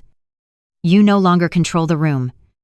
That was when Daniel finally lost the polished exterior he had spent 15 years constructing. He threw the microphone to the floor. It hit the stage and rolled toward my feet. You planned this. He shouted. You let me walk in here. You let me speak. Yes. You could have stopped it. You could have stopped at any point in the last 6 months. You wanted to humiliate me. No? Daniel, I wanted you to tell the truth without being able to claim. I put the words in your mouth. He stared at the cameras mounted above the old ticket board. For the first time, he understood why I had remained calm. Every statement had been recorded. Every false claim had been made voluntarily. Every investor, executive, attorney, and family member had heard it. The audience he designed as a weapon had become evidence. Daniel came toward me so quickly that Marcus's security chief moved before I did. A man in a black suit stepped between us and placed one hand against Daniel's chest. Daniel stopped. Not because he had regained control, but because the cameras were still recording. Do not touch me, he said. Then remain where you are. The security chief replied, Vanessa stood near the edge of the stage holding the diamond necklace in one hand. Her red dress no longer looked like a declaration of victory. It looked like evidence. "I want a lawyer," she said. Evelyn nodded. "You should have one." "Am I being arrested?" "Not by me." Vanessa looked toward the lobby doors. 2 commercial fraud investigators had entered quietly and were speaking with the lender representative. They wore plain clothes, carried identification wallets, and did not create the dramatic spectacle Daniel later claimed had been staged. They did not handcuff anyone. They did not shout. They waited until the bank and Meridian Crown formally requested an investigation, then approached the stage. The senior investigator introduced herself as Special Agent Lena Ortiz from the State Financial Crimes Task Force working with federal banking authorities. She asked Daniel to step down and speak with her privately. "I have nothing to say without counsel," he answered. "That is your right," Agent Ortiz said. "We are requesting that you preserve and surrender the company devices identified by Meridian Crown. We also have a warrant to secure the laptop and storage media located in your corporate office." Daniel looked at Thomas. "You gave them access. The company complied with legal process. You are destroying your best executive over bookkeeping." Thomas's face hardened. "My best executives do not submit forged property documents." Daniel turned to me again. "Tell them this is a marital misunderstanding." The request was almost absurd. But I heard the older pattern beneath it. For 15 years, whenever Daniel made a mistake, he looked to me to soften the consequence. I had called creditors, rewritten proposals, corrected numbers before board meetings, and reassured people he had offended. I had protected his potential so often that he came to believe protection was his natural environment. Even now, standing beneath a screen, displaying my forged signature, he expected me to rescue him. "It is not a misunderstanding," I said. "Claire." His voice dropped. "Think about what you are doing." "I have done nothing but think for 6 months. We can fix this." Vanessa gave a disbelieving laugh. Daniel ignored her. 15 years. He said, "Does that mean nothing?" The room faded for a moment.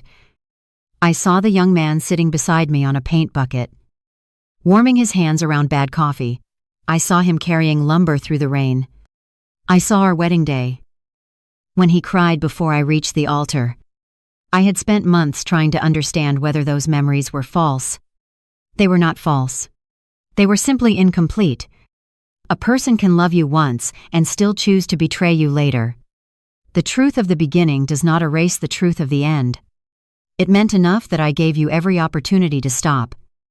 I said, "You used each one to go further." Agent Ortiz asked Daniel again to step down. He refused. "This is private property," he said, gesturing around the hall.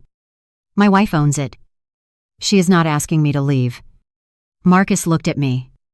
The question from the opening returned, now stripped of surprise. "Madam, should I remove Mr. Palking, Bennett and his guest from your property?" The entire room waited. Daniel stared at me with a mixture of fury and pleading. Vanessa looked toward the nearest exit. Beatrice gripped Richard's arm. I thought about every night I had waited for Daniel to come home. Every time I had minimized my achievements so he would feel larger. Every payment made quietly. Every insult swallowed. Every document he assumed I would sign because he believed love had made me careless. Then I closed my fingers around the keys. "Yes," I said. Daniel's face collapsed. "Claire, remove Daniel from the property. Vanessa may remain long enough to speak with counsel and the investigators if she chooses." Vanessa nodded rapidly. "I choose to remain." Daniel rounded on her. "You are coming with me." "No.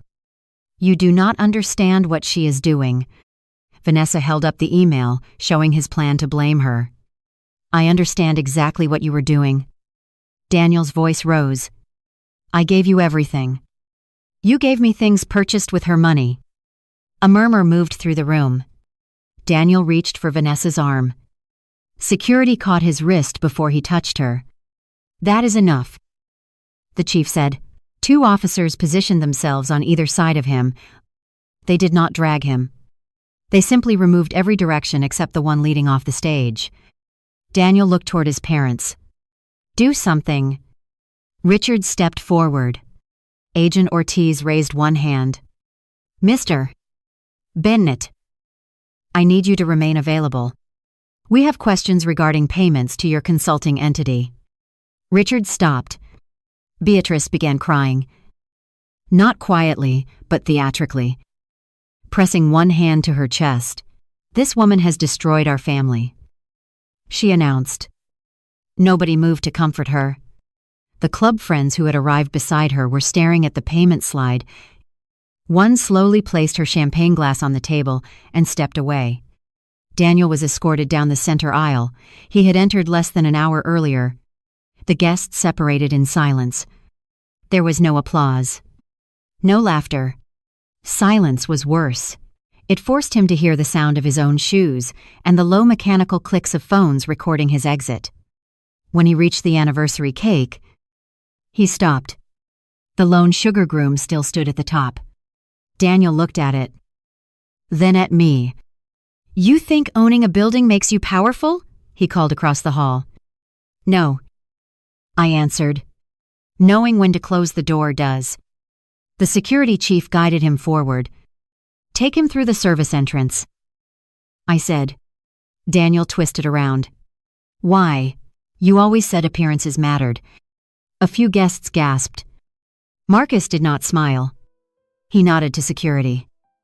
And they turned Daniel away from the grand staircase toward the corridor used for deliveries, trash removal, and late-night cleaning crews. The last image most guests saw was the back of his tuxedo disappearing beneath a sign marked "Staff Only." Beatrice and Richard attempted to follow, but Agent Ortiz asked them to remain for preliminary questions. Vanessa sat at an empty table with Evelyn and a criminal defense attorney contacted by her family. She removed the diamond necklace and placed it inside an evidence envelope. The lender representative collected copies of the false term sheet. Meridian Crown's general counsel spoke quietly with employees. The event Daniel intended as the launch of his empire had become an organized preservation of its remains. For several minutes, I stood on the stage without knowing what to do next. The plan had carried me to that point and then ended. No one prepares you for the silence after a life changes in public. The guests were still there.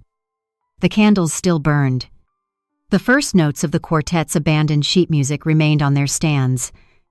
200 people had come expecting dinner, scandal, or celebration.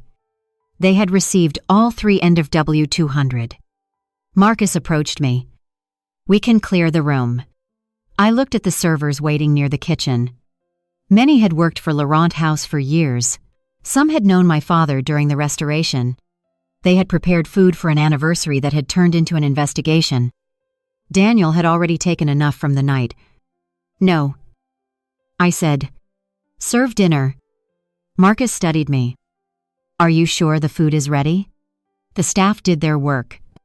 The guests can leave, if they choose." I returned to the microphone. Priya restored the sound. "Ladies and gentlemen," I said, "I apologize to those of you who were invited without understanding the purpose Daniel intended for this evening. You are free to leave. For anyone who chooses to remain, dinner will be served. Tonight will no longer commemorate a marriage. It will commemorate the restoration of Laurent House and the people whose work made this building survive." I looked toward the kitchen doors. My father believed preservation was an act of faith. He also believed a structure cannot be saved by pretending the damage is not there. In his name, I will establish a fund through Bennett Heritage to provide financial and legal consultations for women leaving marriages involving economic abuse. The amount Daniel attempted to borrow against this building, $4 million, will not become his investment. A portion of the building's annual revenue will become theirs. The first applause came from the kitchen staff. Then Thomas Hale stood. Others followed. The applause spread. Not explosively, but steadily. Until the old station roof carried the sound upward. I did not feel victorious. I felt exposed. But for the first time that evening, the attention in the room was not asking me to perform pain. It was recognizing the work Daniel had spent years minimizing. Marcus raised a glass. "To Arthur Bennett," he said, naming my father, who saved a station and raised a woman smart enough to save herself. I nearly broke then, not when Daniel entered with Vanessa, not when the forged signature appeared, not when security took him away. I broke at the sound of my father's name. I lowered my head while the room toasted a man who had died believing the building might never open. The quartet began playing again. The kitchen served the main course. Some guests left immediately, unwilling to remain near scandal. Others stayed because they supported me. A few stayed because curiosity is often mistaken for loyalty. I did not try to separate them. I moved from table to table thanking employees, answering investors, and refusing every request for a private statement to the press. Evelyn handled legal questions. Priya collected devices and copies. Thomas informed Meridian Crown staff that no employee would be punished for cooperating. Vanessa remained in the south alcove for almost 2 hours. At one point, she asked to speak with me. Evelyn advised against it. I agreed to 5 minutes with attorneys present. Vanessa had changed into a black coat borrowed from a server. Without the red dress visible, she looked younger. Not innocent, just frightened. I did not know about the forged signature. She said, "I believe Daniel owned the building. You knew he was married. He told me you had been separated privately for years. You called me to select the dress I would wear while you replaced me." She lowered her eyes. "I thought you had agreed to the announcement. Did you think I agreed to sit at the far end of my own anniversary table? He said you wanted privacy?" He said many things. Vanessa pressed her hands together. "I know you have no reason to help me. But the invoices were his idea. Vantage was supposed to be a legitimate consulting company. He said Meridian Crown required an outside entity because of conflict rules. He told me where to send the payments. He gave me the classifications. I have messages. Do not delete anything. I will not. Give them to your attorney and the investigators." She hesitated. He said the house was his. The penthouse, too. He said after tonight, you would take a settlement and disappear. Which penthouse? The Harbor Crown residence. Unit 42. I almost laughed. Harbor Crown Holdings was a Bennett Heritage subsidiary. The penthouse had been furnished as temporary executive housing after a failed corporate lease. Daniel had asked to use it for visiting clients. Apparently, he had shown it to Vanessa as their future home. Daniel does not own that apartment, I said. Vanessa's face emptied. Then who does I do? She stared at me. What does he own his choices? Vanessa began to cry. I did not comfort her. Her pain was real. But so was her participation. Will you ruin me? She asked. I am not responsible for deciding your charges or your employment. But you could ask them to be lenient. You helped my husband steal from me and came to my anniversary wearing jewelry purchased with my money. I will tell the truth. What happens after that depends on how quickly you learn to do the same. She nodded. Before leaving, she said, he hated that you were better than him. No. He hated that my existence reminded him he had been helped. After the final guest left, Laurent House became quiet again. Staff cleared plates beneath the old clock. The anniversary cake remained nearly untouched. Marcus found me sitting alone on the stage with the keys in my lap. He lowered himself into the chair beside me. For several minutes, neither of us spoke. Then he said, You do not have to be strong now. That was the sentence that opened the door. I cried without elegance. I cried for the young man on the paint bucket, for the wedding photographs on the departure board. For every year I believed silence was kindness. and for the humiliating realization that part of me had still hoped Daniel would see the evidence and apologize. He had not apologized. He had asked me to save him. Marcus placed a clean napkin beside me and looked toward the empty hall. The building survived worse. He said, "I am not a building. No. Buildings cannot decide to leave the people who damage them." At 2 a.m. I went upstairs to the private suite and removed my mother's dress. My phone contained 47 missed calls from Daniel, 12 from Beatrice, 6 from Richard, and dozens of messages from guests. Daniel's messages moved through predictable stages. "Call me. You are misunderstanding everything. We can solve this privately. Then, you had no right to expose company records. Then you have destroyed my career.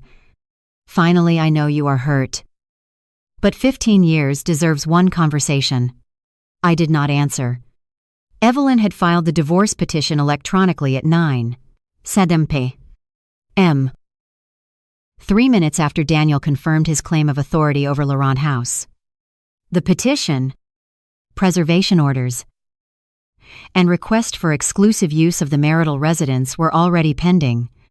I turned off the phone, placed my father's key on the bedside table, and slept for 4 hours without Daniel beside me for the first time in 15 years. By 9 the next morning, the story had escaped the walls of Laurent House. A guest posted a 14-second video showing Marcus place the keys in my hand. Another uploaded Daniel's statement that he controlled the property, followed by the screen revealing my forged signature. Local news called it the anniversary ambush. Social media called it the key dinner. Strangers celebrated me as if humiliation automatically became empowerment once the right person lost. They did not see me sitting at Evelyn's conference table in yesterday's clothes while she explained emergency financial orders. They did not see my handshake when I removed Daniel as my medical contact. They did not see me pause over the beneficiary designation on a life insurance policy we opened during our 3rd year of marriage. Public justice is clean because the public sees only the moment the door closes. Private grief is everything that remains in the room afterward. Evelyn secured a temporary order preventing Daniel from transferring marital assets, accessing Bennett Heritage Systems, or entering Laurent House. The court granted me exclusive use of our home after reviewing evidence that Daniel had attempted to use my identity in a commercial transaction. He was permitted to retrieve personal belongings under supervision.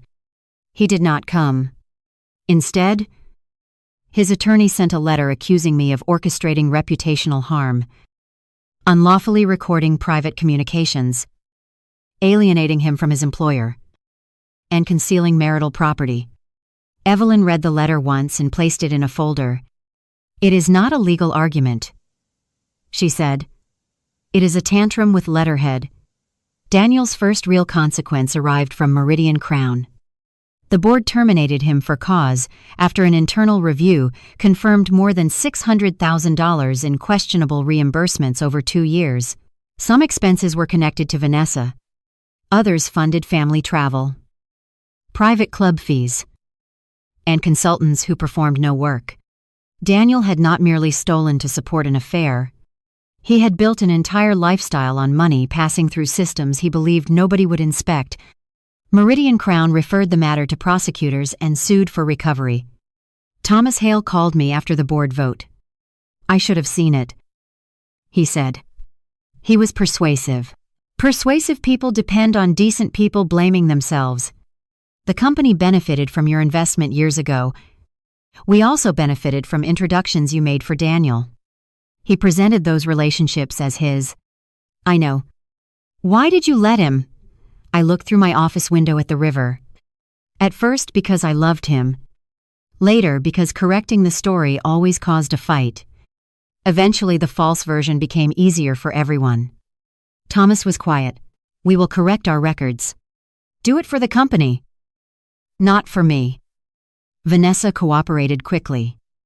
Her attorney provided thousands of messages, calendar entries, voice notes, and copies of documents Daniel instructed her to prepare. Some messages confirmed that she knew corporate expenses were being manipulated. Others showed Daniel telling her the loan authorization was valid and that I had agreed to transfer Laurent House after the anniversary. Prosecutors did not view her as innocent, but they viewed her as useful. She was charged with conspiracy, wire fraud, and falsification of corporate records. In exchange for cooperation and restitution, she later received a reduced sentence involving 18 months in a minimum security facility, followed by supervised release. She lost her position, her professional reputation, and every luxury item purchased through Vantage. The red dress was returned to the boutique because Daniel had charged it to a Meridian Crown event account. The diamond necklace remained in evidence until the financial claims were resolved. When it was eventually released, I sold it and directed the proceeds to the fund created at Laurent House. I never wore it. Daniel's parents reacted differently. Richard hired an aggressive criminal attorney and claimed the $80,000 payment was compensation for strategic advice. He could not produce a proposal, work product, meeting notes, or even a coherent description of the advice. Beatrice insisted her image advisory fee was legitimate because she had selected colors for the Crown House brochure. The brochure had been designed by Meridian Crown's marketing department 6 months earlier. Investigators traced both payments to money drawn from our joint account and disguised through Vantage. Richard and Beatrice were not charged with the full loan conspiracy, but they faced tax violations, restitution claims, and civil liability. Their vacation cottage was sold. The private club suspended Beatrice after learning that initiation fees had been reimbursed through false business expenses. Friends who once praised Daniel's ambition stopped returning calls. Beatrice sent me a 9-page letter accusing me of vindictiveness. She wrote that a loving wife would have handled the matter privately and allowed Daniel to resign with dignity. She did not mention the affair until page 7. She did not mention my forged signature at all. I placed the letter in the 15 folder because history should preserve the way people explain themselves when consequences arrive. Daniel remained free while the investigation continued. His passport was surrendered. His accounts were monitored. He rented a room at an extended stay hotel under his attorney's guarantee. 3 days after the dinner, however, he attempted to enter the Harbor Crown penthouse. The building manager called me because Daniel's access card had been disabled under the preservation order. He says he owns Unit 42. The manager said, "He is in the lobby with luggage. He does not own it. He has a woman with him. Vanessa Naw, his mother." That detail almost made me smile. Beatrice had accompanied her 44-year-old son to claim a home he had promised to another woman. Evelyn advised me not to appear. The building's attorney handled the matter. Daniel produced an occupancy letter authorizing him to use the unit for Meridian Crown guests. The letter clearly stated that access could be revoked by Harbor Crown Holdings at any time and created no tenancy or ownership rights. The authorization had been issued through my company after Daniel begged me for a prestigious place to host visiting executives. He had shown Vanessa the apartment, referred to the rooftop terrace as ours, and ordered furniture with corporate funds. He had even photographed himself holding a set of decorative keys during what Vanessa believed was a private closing. The real electronic access remained under Bennett Heritage control. The manager handed Daniel 2 sealed boxes containing personal items he had stored in the unit and an envelope from Evelyn. Inside was the occupancy agreement with the termination clause highlighted. At the bottom, I had written one sentence: "You wanted a new life. This is the first door you no longer have a key to." Daniel later claimed the note was emotional abuse. His attorney wisely did not include that argument in court. The divorce discovery process exposed the full architecture of our marriage. Daniel had created a spreadsheet titled Transition Strategy. It listed assets he believed he could control after separation. Laurent House was first. Our primary residence was second. The Harbor Crown penthouse was third. He also listed a coastal property, 2 commercial warehouses, and my interest in Meridian Crown. Beside each asset, he assigned a probability of acquisition and a method for the house. He planned to argue that I was mentally unstable and required monitored access to finances. For the warehouses, he planned to claim that marital consulting had increased their value. For my Meridian Crown investment, he intended to argue that his employment created the opportunity. At the bottom, he calculated a total target of $26 million. He had not been leaving me for love. He had been conducting an acquisition. Vanessa was part of the presentation. The affair made him feel admired. But the divorce plan was about ownership. That distinction hurt in a different way. I could almost understand a man destroying his life for desire. Daniel had done it for a valuation model. During a deposition 6 months later, Evelyn placed the transition strategy spreadsheet in front of him. Daniel wore a gray suit and no wedding ring. He had lost weight. Without the tailored office, the expensive watch, and the employees who laughed at his jokes, he looked smaller than I remembered. "Did you create this document?" Evelyn asked. It was a brainstorming exercise. "Did you assign an 80% probability to obtaining control of Laurent House?" I believed it was marital property. Based on what legal advice? My understanding of the marriage. "Did your understanding include the prenuptial property schedule? You signed 14 years and 11 months before the anniversary dinner." Daniel looked at his attorney. The attorney told him to answer. I did not remember the details. Evelyn placed the signed schedule beside the spreadsheet. Laurent House, Bennett Heritage Holdings, and inherited restoration funds were listed clearly. Daniel's initials appeared at the bottom of every page. "Did you read this before signing?" I trusted Claire. I almost laughed. Trust had finally become his defense.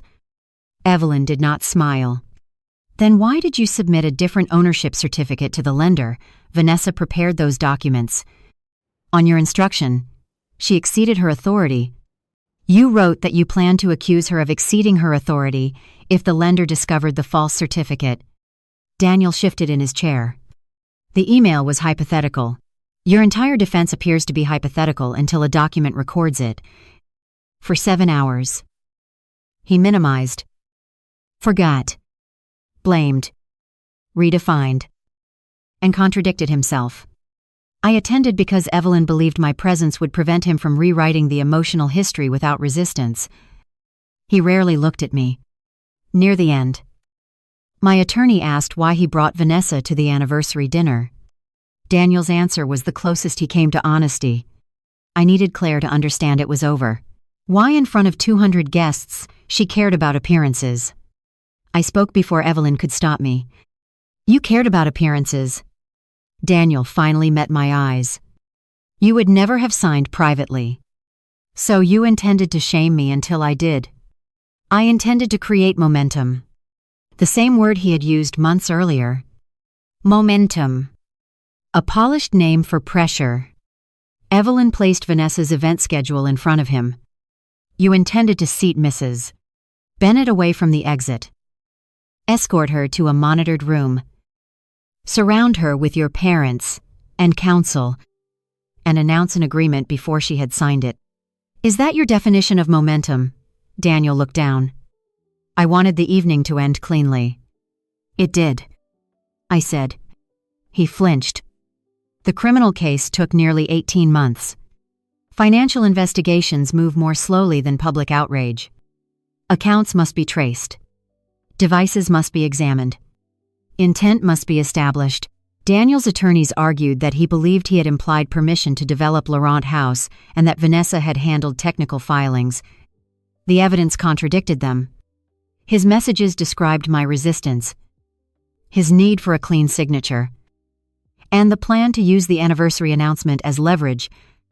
Meridian Crown records proved he altered expense categories. The lender proved that he represented himself as controlling an asset he did not own. Vanessa testified that Daniel instructed her to use my electronic signature from an old scanned document. Richard admitted Daniel told him the separation agreement would cure the title problem. In the end, Daniel accepted a plea agreement rather than face trial on every count. He pleaded guilty to bank fraud, wire fraud, aggravated identity theft related to the forged ownership authorization, and conspiracy to defraud Meridian Crown. The judge sentenced him to 8 years in federal prison, followed by supervised release, and ordered restitution to the company, the lender, and our marital estate. He forfeited funds held through Vantage and lost his remaining Meridian Crown equity. The judge called the anniversary plan a calculated attempt to convert intimate trust into commercial leverage. Daniel stood beside his attorney and listened without expression. When asked whether he wished to speak, he turned toward me in the gallery. "I made terrible financial decisions," he said, "but my wife chose public revenge over private mercy, and when his and Tito." The judge interrupted him. "Your wife did not forge your signature. Your wife did not submit false loan documents.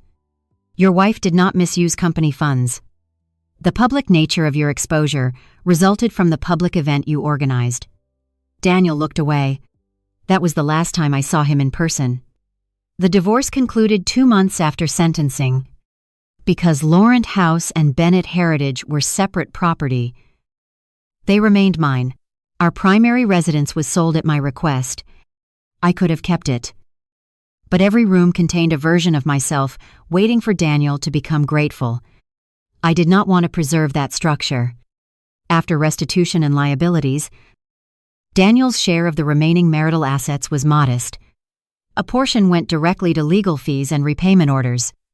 I retained my investments, my company, and the properties documented as separate holdings. I also retained something no decree could list: the right to stop explaining how much of our life I had built. Beatrice attended the final divorce hearing. She sat behind Daniel's attorney. Though Daniel appeared by secure video, in the hallway, she approached me. Her hair had gone almost entirely gray. "Are you satisfied?" she asked. "No. You took everything. I kept what was mine. He is your husband. He was. 15 years. Claire." You keep saying the number as if time converts betrayal into entitlement. Tears filled her eyes. "He has nothing. He has consequences. You could help him." There it was again. The family's central belief, whatever Daniel destroyed, I should repair. I did help him, I said. For 15 years. I walked away before she could ask for a 16th. 1 year after the anniversary dinner, Laurent House celebrated its centennial. We did not place my name above the door. The building had carried enough names. Instead, Marcus and I restored the original departure board and used it to display the names of every mason, electrician, server, cook, architect, cleaner, attorney, and investor who had helped the station survive. My father's name appeared first. My mother's appeared beneath it, on the lower right corner.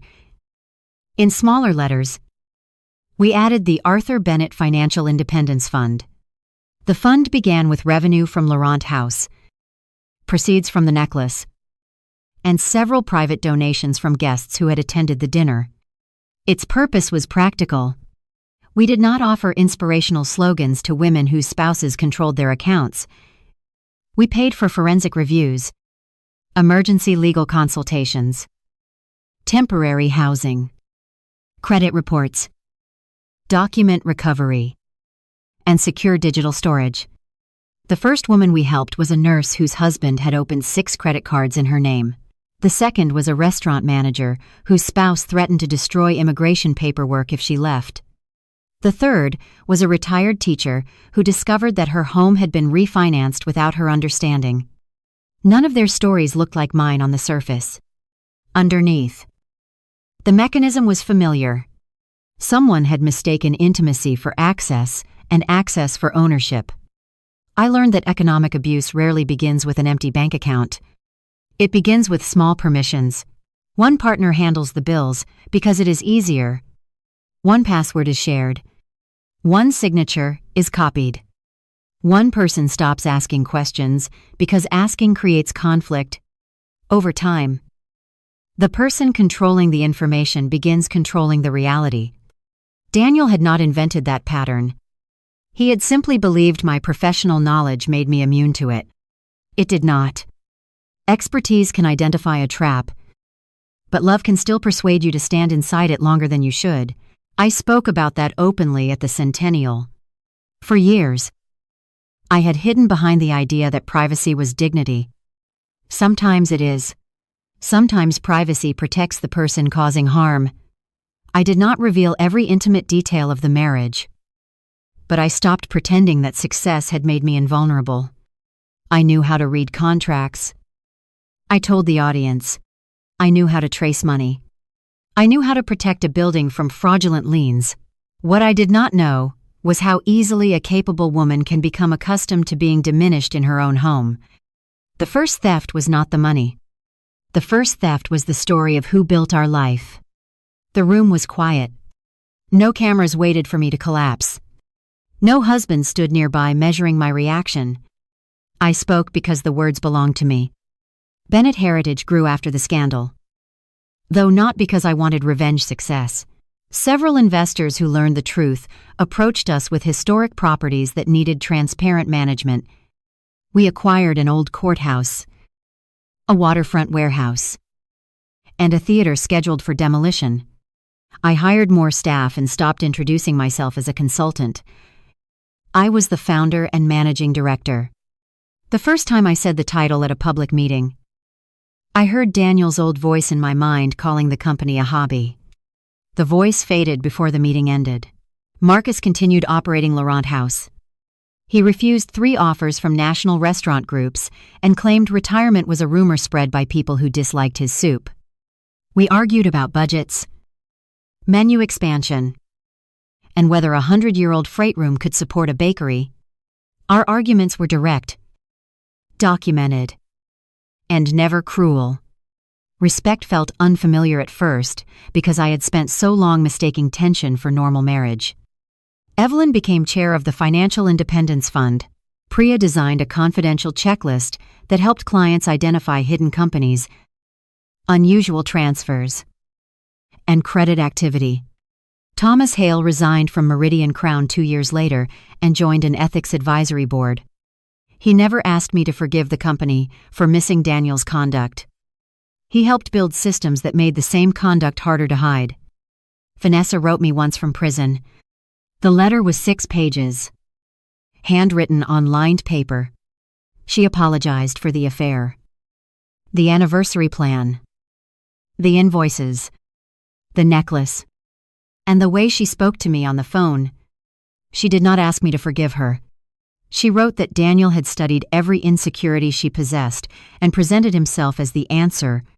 He told her she was more sophisticated than me, more supportive than me, and destined for the life I was supposedly wasting. She believed winning him would prove she was exceptional. By the time she understood that he needed every woman around him to compete for his approval, she had already committed crimes on his behalf. At the end of the letter, she wrote, "I thought taking your place would give me your power. I did not understand that your power came from knowing you could stand alone." I read the letter twice. Then I placed it in the 15 folder. I did not answer. Forgiveness is not the same as access. And understanding a person's weakness does not obligate you to reopen the door they used to harm you. Daniel sent letters too. The first arrived 3 months after sentencing. He apologized for allowing ambition to damage the marriage. He did not mention Vanessa by name. He described the fraud as poorly supervised paperwork. He asked me to deposit money into his prison account. I returned the request to his attorney. The second letter blamed his parents. The third blamed Meridian Crown. The fourth blamed Vanessa. The fifth finally blamed me less than the others. He wrote that prison had given him time to understand how much of his identity depended on appearing more successful than he felt. He admitted he resented every building I restored because each one proved I could create value without him. He admitted he exaggerated his role in our finances because people admired him when they believed he supported me. He admitted the anniversary dinner was designed to make me feel too ashamed to resist.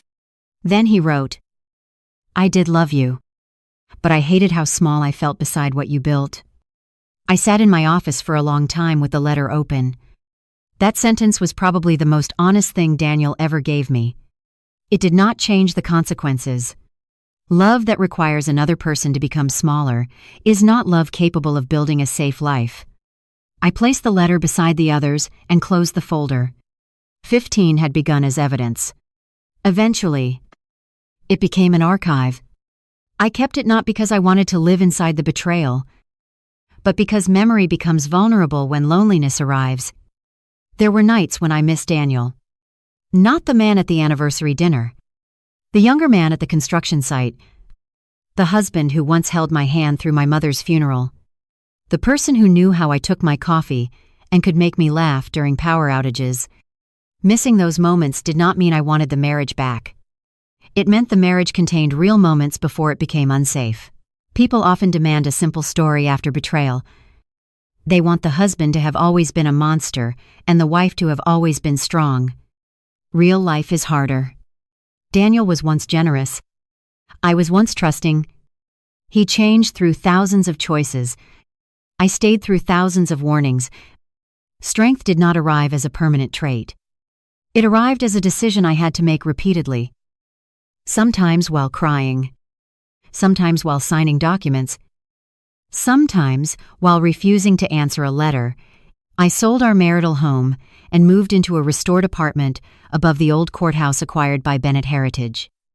It was smaller than the house, but every object inside it was there because I chose it.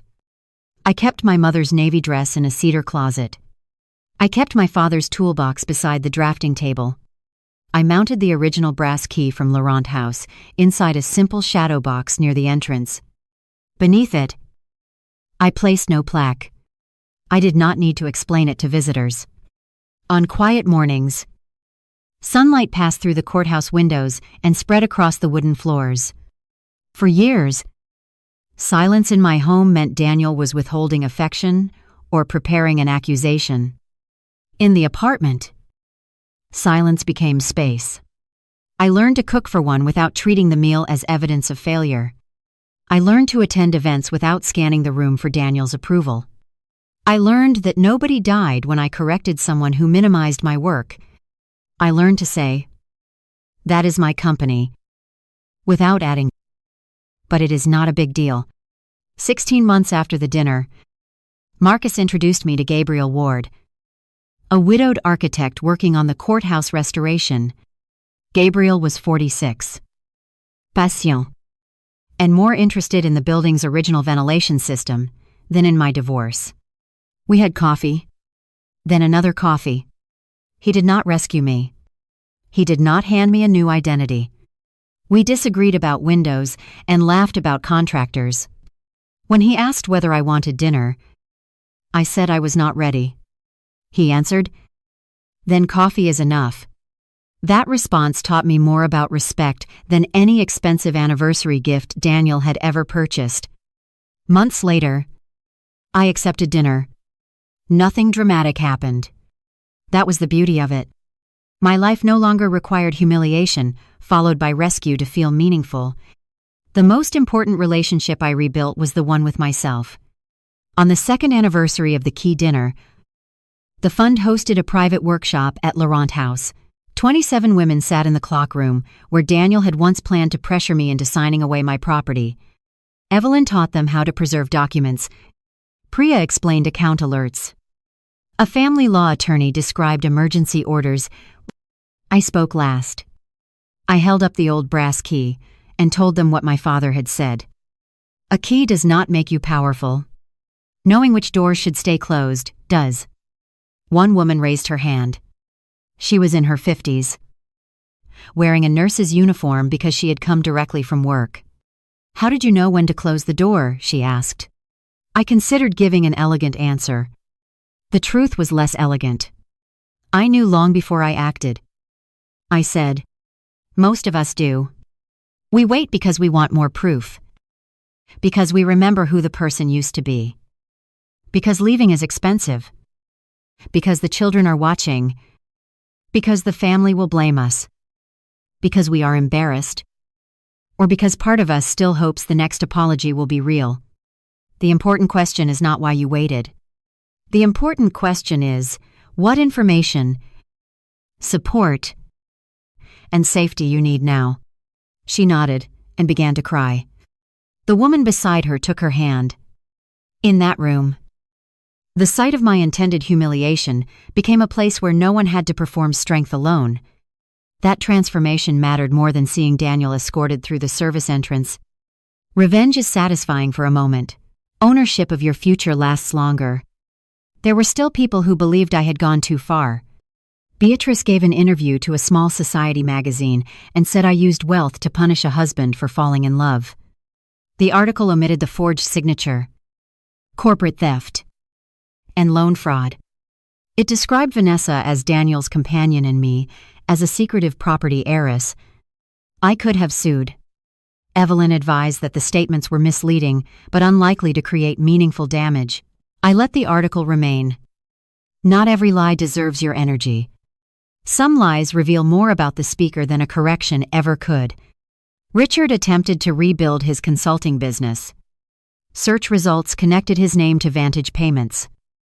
And clients disappeared. He sold the family home and moved with Beatrice into a small condominium near her sister. Beatrice wrote once asking whether I would return the club initiation money because she considered it a gift to me through Daniel. Evelyn answered with a copy of the reimbursement record showing it had been paid from my company. We heard nothing further. The restaurant's centennial attracted national coverage. Reporters repeatedly asked about the keys. Some wanted me to recreate the moment. A television producer offered money for an interview in which Marcus would hand them to me again under dramatic lighting. I declined. The power of the moment came from truth, not performance. I did, however, agree to one photograph. Marcus and I stood outside Laurent House beneath the restored clock. He held a chef's knife. I held the brass key. Behind us stood the entire staff. The caption identified me correctly: Claire Bennett, founder of Bennett Heritage Holdings and owner of Laurent House. I stared at the printed line for a long time. Not wife of Daniel Bennett. Not quiet consultant. Not abandoned spouse. My name. My work. My building. The correction was small enough to fit beneath a photograph and large enough to close 15 years of erasure. The most meaningful evening at Laurent House came almost 3 years after Daniel walked through the service corridor. The fund had helped a woman named Elena Morales, a 43-year-old accountant whose husband controlled the family construction company. Elena discovered that he had used her credentials to guarantee equipment loans and then blamed her when the business failed. Unlike me, she did not own property worth millions. She had 2 teenage sons, a rented apartment, and less than $300 in an account her husband could not reach. She came to our office carrying a grocery bag filled with unopened bank letters because she was too frightened to read them alone. Priya spent 6 hours tracing the obligations. Evelyn obtained an emergency order. The fund paid the deposit on a safe apartment and hired a credit specialist to challenge the fraudulent guarantees. Elena did not walk into a ballroom and receive keys. Her victory arrived in ordinary pieces: a new password, a certified copy of her identification, a bank account in her own name, a court order preventing further contact, and the first paycheck her husband could not seize. 8 months later, she asked whether she could bring her sons to Laurent House for dinner. She had never eaten in a restaurant with linen tablecloths. Marcus closed the clockroom for them and refused payment.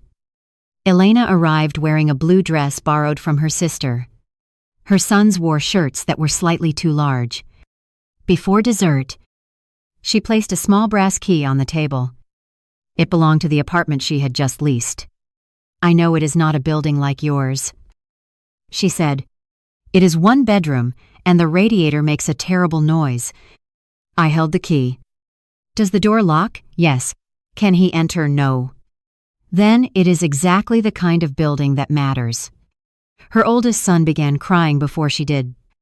Marcus brought out a cake with no numbers and no names. Only the word home written across the top. We did not take photographs. We did not post the evening online. Some victories become smaller when they are converted into content. After Elena left, I sat alone in the clock room and understood why the fund mattered more than the viral video. The internet remembered the dramatic moment when a restaurant owner handed a wife keys. Elena reminded me that most women do not receive a cinematic reveal. They build freedom through paperwork completed during lunch breaks, calls made from parked cars, and documents hidden inside children's school folders. Silence can be strategy. But silence without support can become isolation. Evidence can create power, but only when a person has somewhere safe to take it. That insight changed the way Bennett Heritage trained its managers. Every property posted confidential information about local, legal, and financial abuse resources in employee areas. Payroll staff learned how to respond when a worker requested a separate account. Security teams learned that a spouse demanding access was not automatically entitled to it. We created emergency leave that did not require an employee to explain intimate details to a direct supervisor. These policies did not carry my name. They did not need to. A legacy should be measured by the doors it opens for people who may never know who paid for the hinges. On the third anniversary of the dinner, I returned to Laurent House after closing. The staff had gone home. Marcus left a cup of coffee beside the old ticket window and disappeared into the kitchen. I walked the route Daniel had taken that night, from the grand entrance to the stage, and then toward the service corridor. The building felt different without witnesses. Near the staff exit, the wall still carried a shallow scratch made when a security officer's cufflink struck the plaster while escorting Daniel out. The maintenance team had offered to repair it many times. I had always refused. That night, I understood I no longer needed the mark. Preserving history does not mean preserving every wound. I retrieved a small container of matching paint from the maintenance room and covered the scratch myself. The first coat did not hide it. The second did. I stood there until the paint dried, then turned off the corridor light and locked the door. Healing was not the key dinner. Healing was the quiet moment years later when I no longer needed the building to remember the pain for me. I kept the walnut key box in my office after that.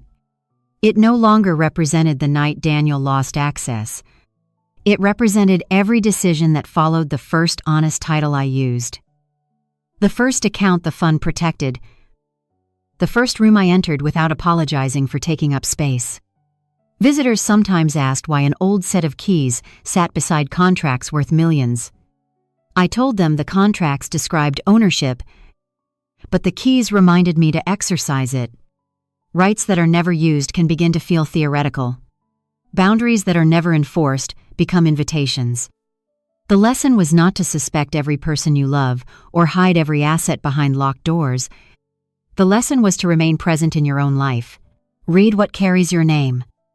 Know where the money moves. Understand which promises are verbal and which protections are written. Love generously. But do not abandon the part of you capable of recognizing when generosity has become extraction. When people ask whether I planned the perfect revenge, I tell them no. Perfect revenge would require Daniel's destruction to repair what he broke. It did not. His arrest did not restore my trust. His sentence did not return the years I spent making myself smaller. Vanessa's apology did not remove the image of her walking into my anniversary in red. The keys did not magically make me fearless. What changed my life was not that Daniel lost everything. It was that I stopped sacrificing what belonged to me in order to protect the image of a man who wanted to take it. That is the promise at the heart of every story like mine. The husband believes he controls the money, the room, the narrative, or the future. The wife remains quiet. Not because she is weak, but because she is learning where the truth is hidden. Then the secret appears. A deed. A recording. A bank transfer. A title. A set of keys. The husband panics because he realizes his power depended on her ignorance, or silence, or her continued protection. And when she removes that protection, he does not lose everything because she destroyed him. He loses what he stole, what he falsely claimed, and what he never deserved to control. On our 15th anniversary, Daniel believed he was introducing the woman who would replace me. He believed 200 guests would make me obedient. He believed Laurent House was a beautiful backdrop for the end of my marriage and the beginning of his empire. He did not know. The restaurant stood on land my father protected. He did not know the company he claimed was mine. He did not know the lender had preserved his forged documents. The board had secured his accounts. The cameras were recording. And the woman in the navy dress had already filed for divorce. Most of all, he did not know that I had stopped confusing love with permission. When Marcus placed the keys in my hand, Daniel thought they proved I owned a building. He was wrong. They proved that after 15 years of opening every door for him, I finally remembered which life belonged to me. If you have ever stayed silent while someone mistook your patience for weakness, tell me where you are watching from. Subscribe for more husband betrayal, hidden secrets, and wife revenge stories, where the husband thinks he controls everything until his wife reveals the one truth that changes the entire game. And remember this, you do not have to burn down the house to escape the person who betrayed you. Sometimes you only need to read the deed, protect the evidence, take back the keys, and close the door. At the fund, we never encouraged anyone to recreate the confrontation at my anniversary dinner. We told them to protect their immediate safety, preserve original records, use official financial channels, and seek independent professional advice. Suspicion may justify asking questions, but it is not proof. And evidence should never be altered simply to make a story more dramatic. The purpose was not to manufacture a villain. It was to establish what could be verified, protect the person at risk, and allow the proper process to determine responsibility. Scriptwriter Nguyen Van Chien.